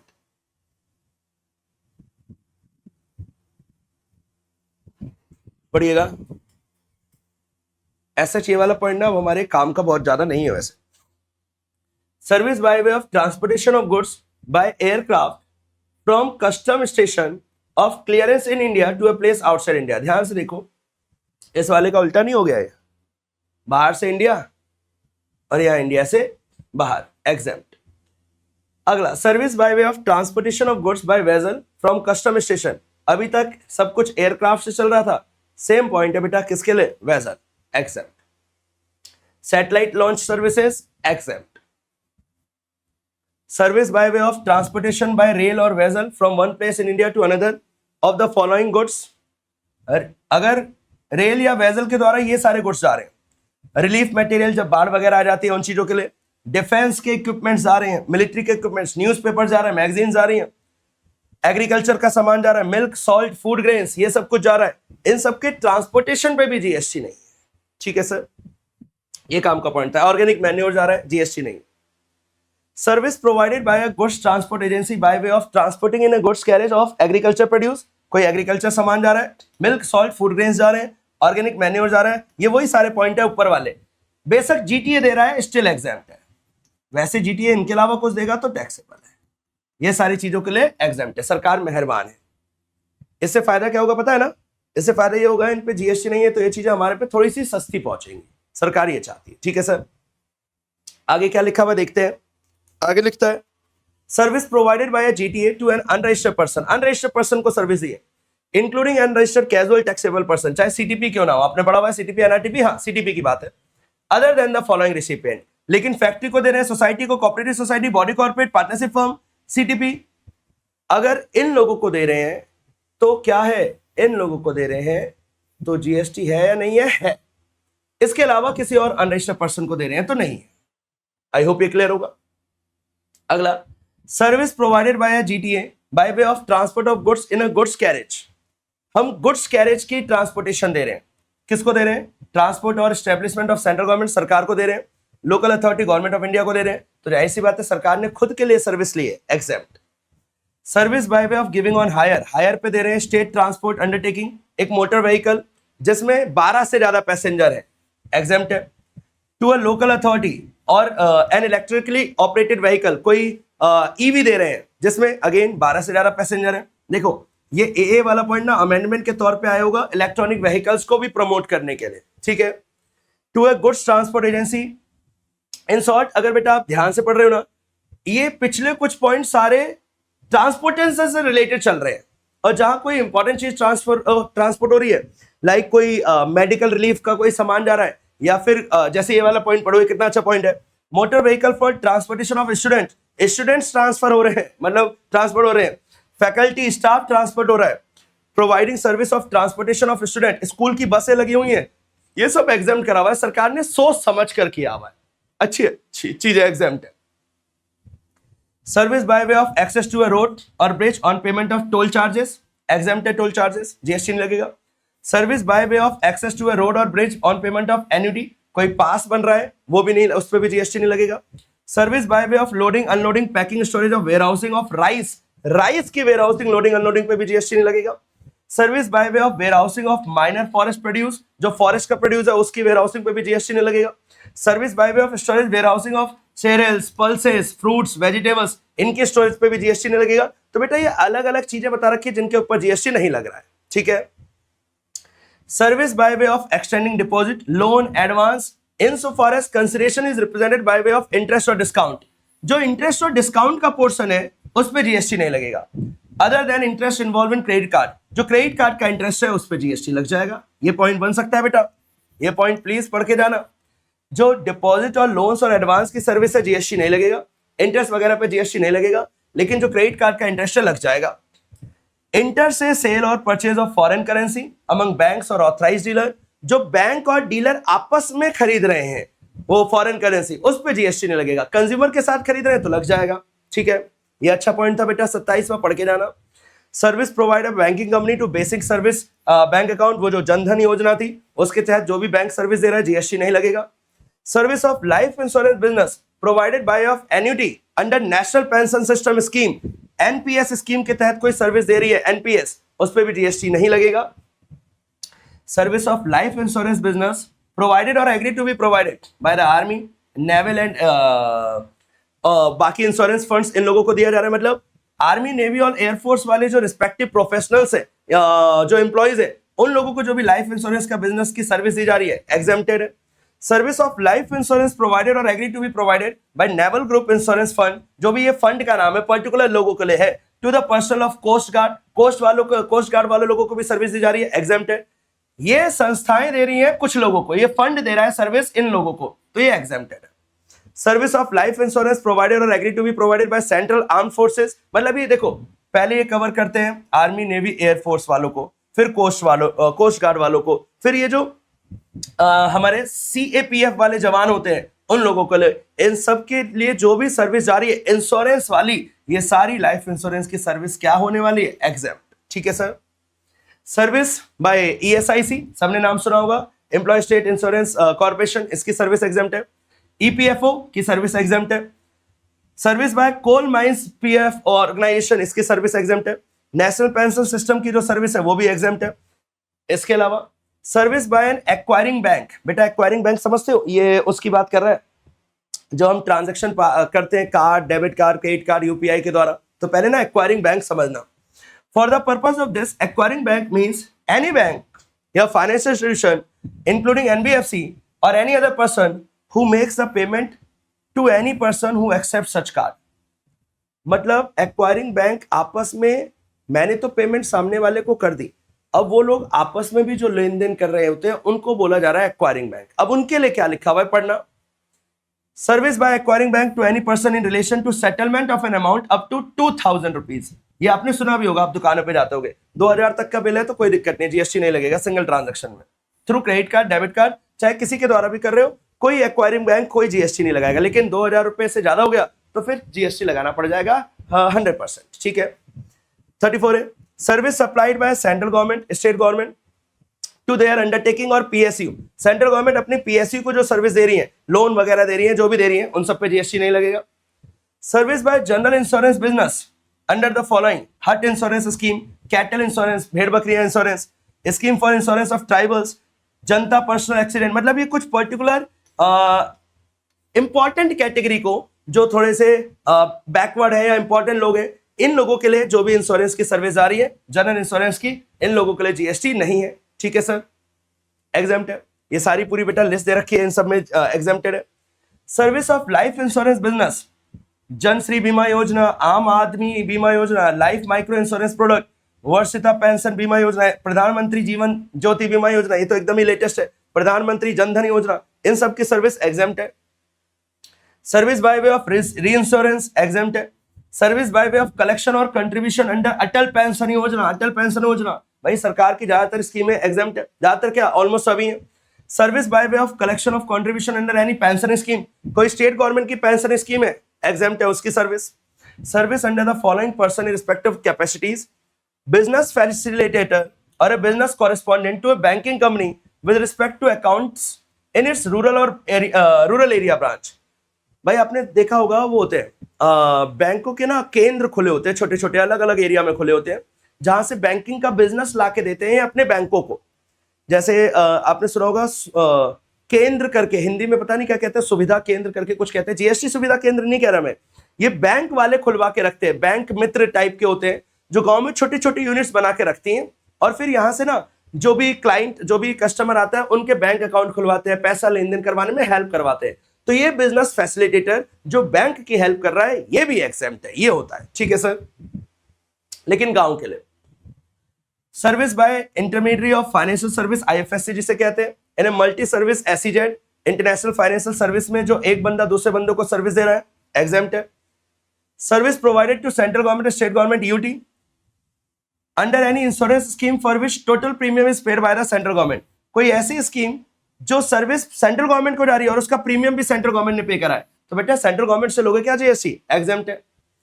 अपफ्रंट अमाउंट, जैसे हम प्रीमियम कहते हैं, सलामी कहते हैं, कॉस्ट प्राइस कहते हैं, कुछ भी नाम बोलो, payable in respect of service by way of granting of long term lease, long term lease जो 30 ईयर्स तक की है, उन सबके प्रीमियम के ऊपर GST वगैरह कुछ नहीं है। ठीक है sir. Service by way of transfer, again development rights कुछ ट्रांसफर हो रहे हैं, और फ्लोर स्पेस इंडेक्स, क्या ये सारे पॉइंट बेटा, ये वाले जो पॉइंट चल रहे हैं आईएफएससी वाले चल रहे हैं, क्या बहुत ज्यादा रेलिवेंट है? नहीं है रेलिवेंट, है ना। बहुत मतलब एक पर्टिकुलर चीज को एग्जाम किया हुआ है, जो जनरल एग्जाम्पशन है वो हमारे काम की है। 42, service provided by CG SGUT local authority by allowing business entity to operate as a telecom service provider, use radio frequency spectrum। तो ये सारी चीजें भी जीएसटी के दायरे से बाहर है। मतलब आप क्या समझ रहे हो बेटा, सारे पॉइंट बस देखते हुए जाओ। कुछ इंपॉर्टेंट पॉइंट जैसे मैंने बोला था वो रेलवे वाला पॉइंट, प्लेटफॉर्म टिकट वाले पॉइंट, उसे लिखते हुए चल लो, ठीक है। अगला, service provided by an incubator. बेटा सुना होगा इंक्यूबेट, वो टेक्नोलॉजी वाले जो लोग होते हैं, जो up to a total turnover of 50 lakh rupees in a financial year subject to the condition. तो service provided by an incubatee, incubatee ने जो सर्विस दी है उन सबको भी एग्जाम्पशन है, ठीक है। इंक्यूबेटी होता क्या है? वो सर्विस प्रोवाइडर होते हैं जो टेक्नोलॉजी के फील्ड में काम कर रहे हैं, ठीक है, नए बिजनेसेस के लिए बोला जा रहा है। सर्विस प्रोवाइडेड बाय 50 लाख वाली लिमिट ध्यान रखना। Service provided by arbitral tribunal to any person other than business entity, business entity को दे रहे हैं तो टैक्सेबल है, किसी और को दे रहे हैं तो एग्जम्प्ट है। इसके अलावा service by a veterinary clinic, जो पशुओं का अस्पताल होता है, उन सबकी सर्विस एग्जम्प्ट है। Service provided by CGSEUT local authority by way of registration required under any law for the time in force, किसी लॉ के अंदर कोई रजिस्ट्रेशन कंपलसरी है, काम का पॉइंट है भाई, ये लॉ के अंदर कोई रजिस्ट्रेशन कंपलसरी है, उसकी सर्विस दे रही है सरकार, एग्जम्प्ट है। टैक्सेबल सर्विस प्रोवाइडेड और to be provided by technology business incubator, वही बेटा वापस से इंक्यूबेटर आ गया। इंक्यूबेटर को बहुत प्रोटेक्शन दिया गया है, यहां तो दिया गया है इनकम टैक्स, जो आपके सिलेबस में तो नहीं है लेकिन सीए फाइनल में होता है। इंक्यूबेटर को प्रमोट करना बहुत जरूरी है, तो टैक्स में भी एग्जाम्पशन है, जीएसटी में भी एग्जाम्पशन है। Service by way of collecting or providing news by independent journals, press trust of India PTI कहते हैं, यूनाइटेड न्यूज ऑफ इंडिया, इन सबकी सर्विस एग्जाम्प्ट है। सर्विस ऑफ पब्लिक लाइब्रेरीज, जो पब्लिक लाइब्रेरी है, प्राइवेट वाली नहीं, बुक्स पब्लिकेशन जो देती है, ये सब एग्जाम्प्ट है। Service by an organiser to any person in respect of business exhibition, कोई बिजनेस एग्जीबिशन चल रहा है, एग्जाम्प्ट है, जो इंडिया के बाहर हो रहा है। आगे, tour operator service which is perform partly in India, tour operator का जो थोड़ा इंडिया में हो रहा है थोड़ा बाहर हो रहा है, supplied by tour operator to a foreign tourist, foreign tourist को दे रहा है, तो फॉरेन टूरिस्ट वाला का भारत में टैक्स नहीं लगेगा, टू अ फॉरेन टूरिस्ट काम का था। To the extent of the value of tour operator service which is performed outside India, भाई उस हद तक एग्जाम्प्ट होगा जिस हद तक बाहर काम हुआ। मैंने आपको टिकट बांटी दोनों जगह की, इंडिया की और अमेरिका की, है ना, आप फॉरेनर थे, तो जितना बाहर से रिलेटेड है वो एग्जाम्प्टेड है, अगर इंडिया से है रिलेटेड तो फिर टैक्सेबल हो जाएगा, ठीक है sir. Service by way of sponsorship of sporting events, जो नेशनल स्पोर्ट्स फेडरेशन के इवेंट्स हो रहे हैं, एसोसिएशन ऑफ इंडियन यूनिवर्सिटीज के वो हो रहे हैं, इवेंट्स हो रहे हैं, सेंट्रल सिविल सर्विसेज के जो इवेंट्स हो रहे हैं, इन सब इवेंट्स में जो भी सर्विस आ रही है स्पॉन्सरशिप की, एग्जाम्प्ट है। स्पॉन्सरशिप मतलब जो पैसा लगाता है प्रमोट करने के लिए, ठीक है।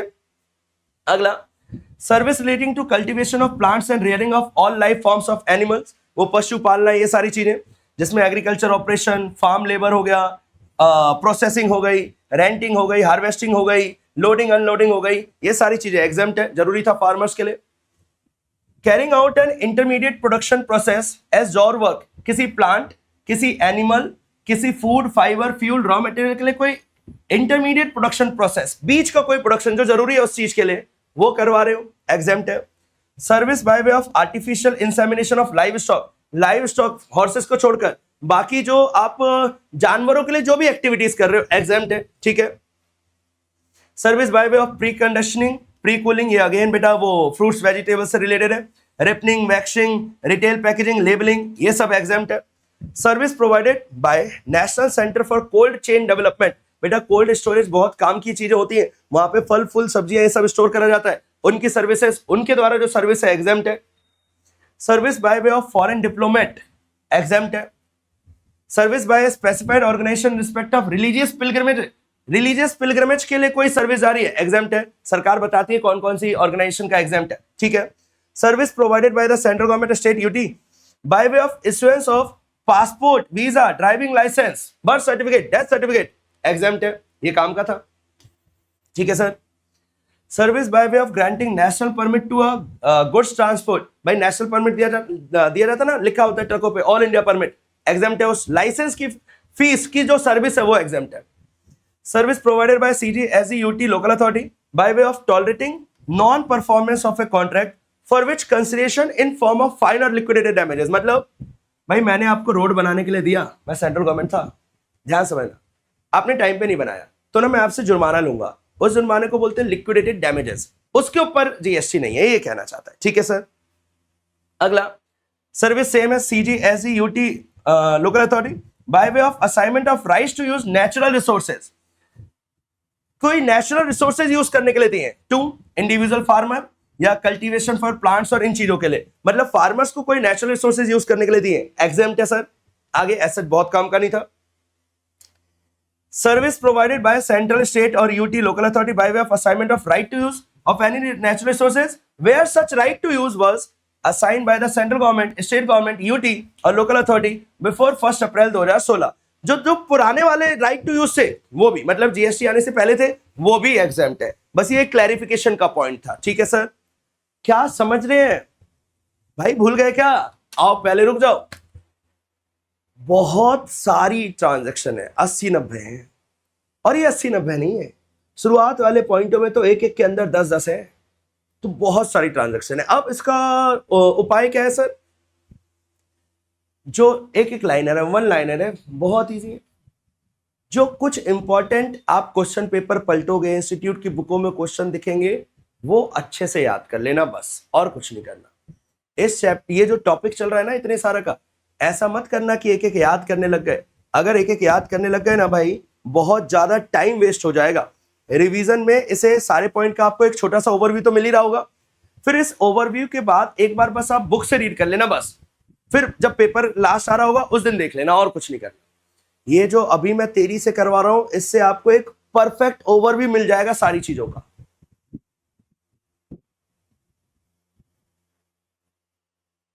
चलो आगे देखते हैं, आगे क्या लिखा हुआ है। हमारा 64th पॉइंट हो चुका है, बाप रे बाप। सर्विस प्रोवाइडेड सेम लिखा हुआ है, लेकिन किन चीजों के लिए? By way of deputing officers after office hours or on holidays for inspection का काम हो रहा है, कंटेनर स्टफिंग का काम हो रहा है, या कोई और काम हो रहा है in relation to import export cargo, export exempt है। Service by way of providing information under the right to information act, काम का पॉइंट है बेटा, आरटीआई के तहत, आरटीआई एक्ट 2005 के तहत जो भी सर्विस आ रही है एग्जाम्प्ट है। Service supplied by state government to excess royalty collection contractor, कुछ काम का नहीं है, बस ये नाम ध्यान रख लेना, ईआरसीसी एग्जाम्प्ट है, रॉयल्टी कलेक्शन का कुछ सर्विस है।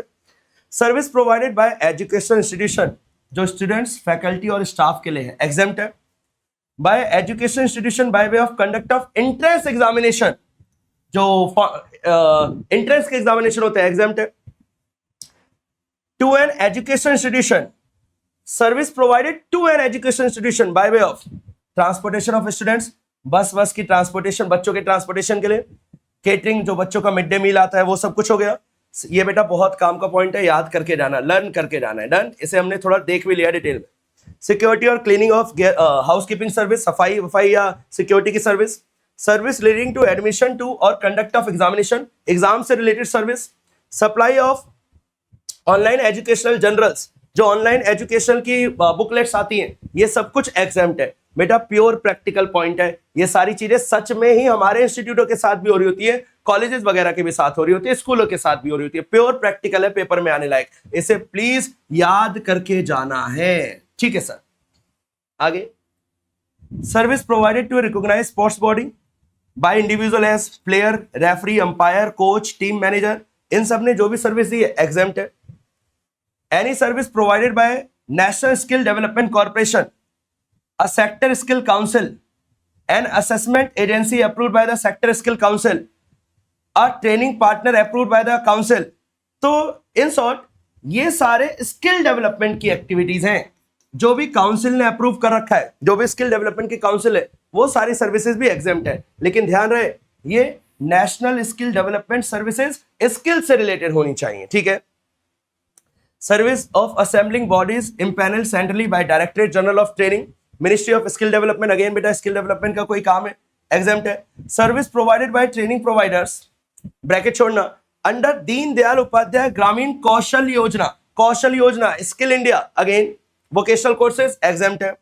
Service provided to central government, state government, UT administrative under any training program for which 75% expenditure is borne by the central government. ऐसा ट्रेनिंग प्रोग्राम जिसमें 75% से ज्यादा खर्चा सरकारें उठा रही हैं, एग्जेम्प्ट है, क्योंकि सरकार का काम है ना वो.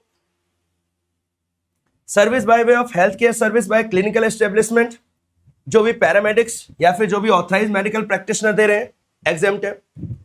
Provided that nothing in this entry shall apply to service provided by clinical establishment by way of providing room.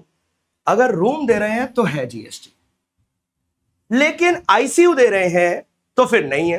अब आईसीयू के ना बेटा अलग अलग तरीके हैं. अदर देन आईसीयू तो सबने नाम सुना है, जो ज्यादा क्रिटिकल होते हैं सीसीयू, और जो कार्डियक के पेशेंट्स होते हैं उनके लिए आईसीसीयू. मतलब ये सब में एक ही कॉमन वर्ड है, लास्ट में जाकर सीयू, मतलब जो इंटेंसिव केयर यूनिट्स है, आईसीयू जो उसकी फुल फॉर्म है, इन लोगों पे एग्जाम्प्ट है, इन चीजों पे एग्जाम्प्ट है, बाकी रूम पे टैक्सेस है. ठीक है, अगला ये वाला पॉइंट भी काम का था. Transportation provided by way of transportation of patient in an ambulance, ambulance exempt है. Service provided by rehabilitation professional recognise under rehabilitation council, कोई रिहेबिलिटेशन, लोगों को थेरेपी, लोगों को काउंसलिंग, लोगों का जो मनोबल गिरा हुआ है उनको वापस पुनर्जीवित करने के लिए जो काउंसलिंग जारी है, एग्जाम्प्ट है. Service by way of public convenience like bathroom, like washroom, laboratories, urinals, toilets, वो जो सुलभ शौचालय होते हैं, एग्जाम्प्ट है. Service by way of unincorporated body or a NPO under any law for the time being enforced to its own member, जो NPO अपने ही members को सर्विस दे रही है, एग्जाम्प्ट है.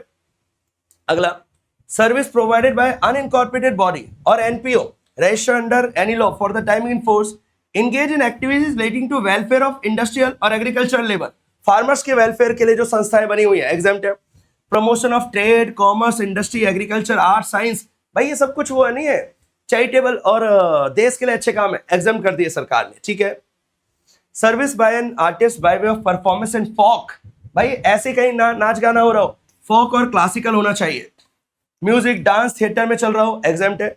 If the consideration charge for such performance is not more then 1,50,000, मतलब 1.5 लाख रुपए तक की फीस ले रहे हो फोक डांस वगैरह की परफॉर्मेंस के, तो एग्जाम्प्ट है. 1.5 लाख से ज्यादा ले रहे हो तो जीएसटी लग जाएगा. ठीक है. Service by way of admission to, बेटा पेपर में आ सकता है, याद करके जाना है. मैंने बता दिया है कौन कौन से इंपॉर्टेंट है, उन्हें तो कम से कम अच्छे से करके जाना. Museum, national park, wildlife sanctuary, tiger reserve, zoo, exempt है. Service by way of admission to protected monuments so declared under the ancient monument act archaeological sites, तो जो भी प्रोटेक्टेड मॉन्यूमेंट्स है, मॉन्यूमेंट्स मतलब जो भी देश की विरासतें वाली बिल्डिंग है, उनमें एंट्री की जो टिकट लगती है, एग्जाम्प्ट है. Service by way of training और coaching in recreational activities, culture वल्चर को बढ़ाने के लिए जो एक्टिविटीज हो रही है, एग्जाम्प्ट है. Service by way of right to admission to circus, dance, theatrical performance, drama, award function, concert, ये सारी चीजें. रिकॉग्नाइज स्पोर्टिंग इवेंट्स, मतलब ऐसा गली मोहल्ले का ना हो, रिकॉग्नाइज होना चाहिए.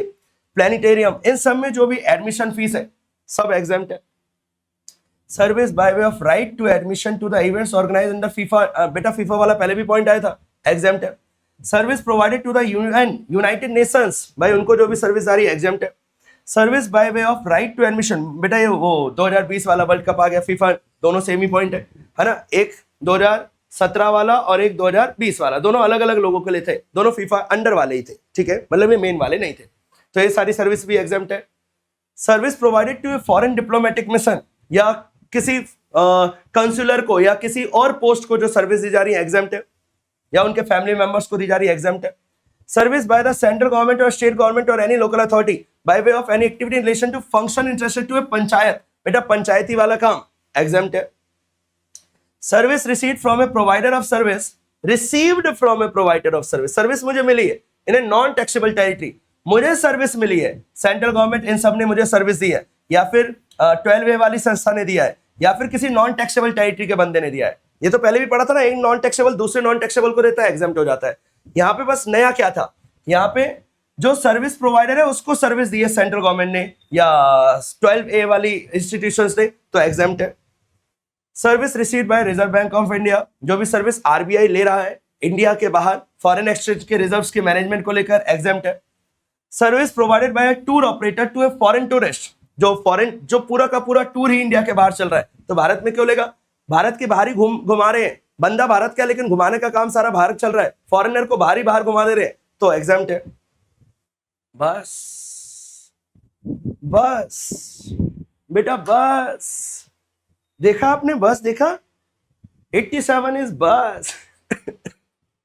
भाइयों और बहनों और बच्चों और चिल्ड्रंस, जो भी आप लोग ये वीडियो देख रहे हो ना, भाई पेपर के लिए अच्छा था, काम का था, बढ़िया था।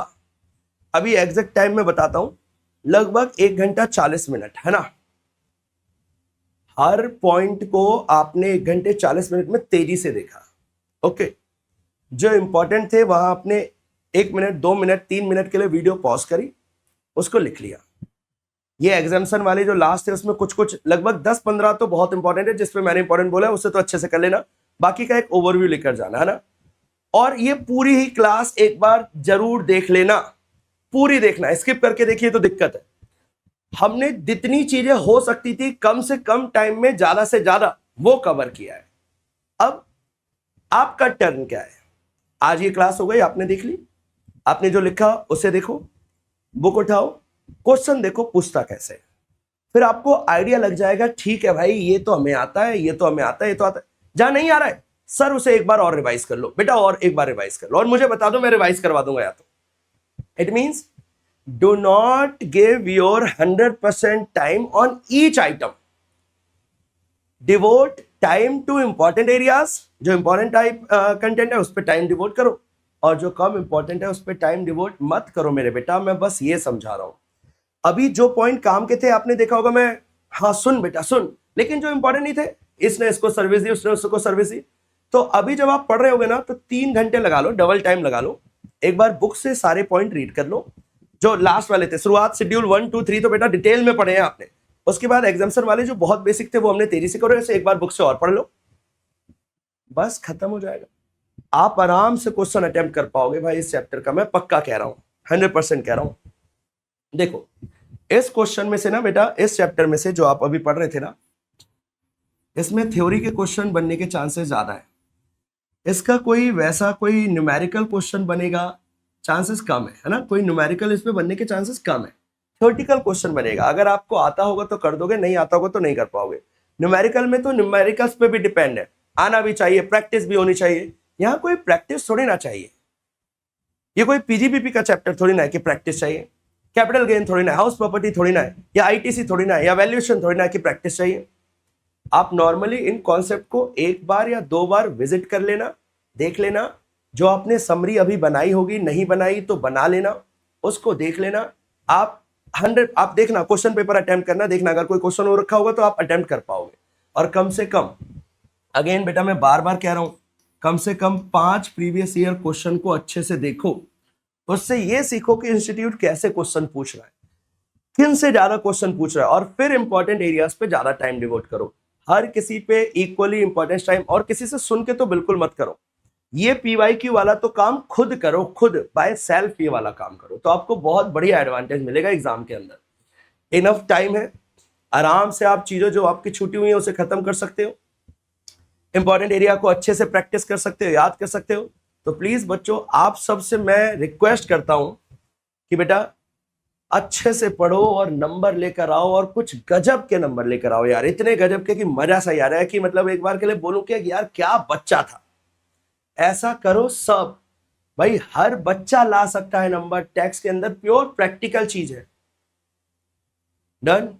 तो आई होप बच्चों ये लेक्चर आपको समझ में आया होगा। शुरुआत में सप्लाई, फिर शेड्यूल 1 2 3 ये सारी चीजें आपने डिटेल में पढ़ी हैं, फिर उसके बाद जो एग्जाम्शन वाले थे, जो इंपॉर्टेंट थे, वो हमने डिटेल में पढ़े। आई होप सबको क्लियर होगा, आपने नोटिंग वगैरह करी होगी, सारी बातों को ध्यान से पालन कर रहे होगे, तो देखना रिजल्ट पॉजिटिव होगा ही होगा। I wish you all the very very best. अभी तो एग्जाम में टाइम है, लेकिन अभी से बेस्ट विशेस देना शुरू हो गया हूं। अच्छे से पढ़ो, बढ़िया मन लगाकर पढ़ो, मजा आ जाए ऐसा पढ़ो ना, आग लगा दो आग। चलो बच्चों, मिलेंगे हमारी अगली क्लास में, जब तक के लिए टेक केयर, ख्याल रखना अपना और अपने घर वालों का, अच्छे से रिवाइज करते हुए चलना, टाइम वेस्ट कम से कम करना, एंजॉय करना, वेस्ट मत करना, है ना, और फिर पढ़ाई पे भी इक्वल टाइम डिवोट कर देना। Take care.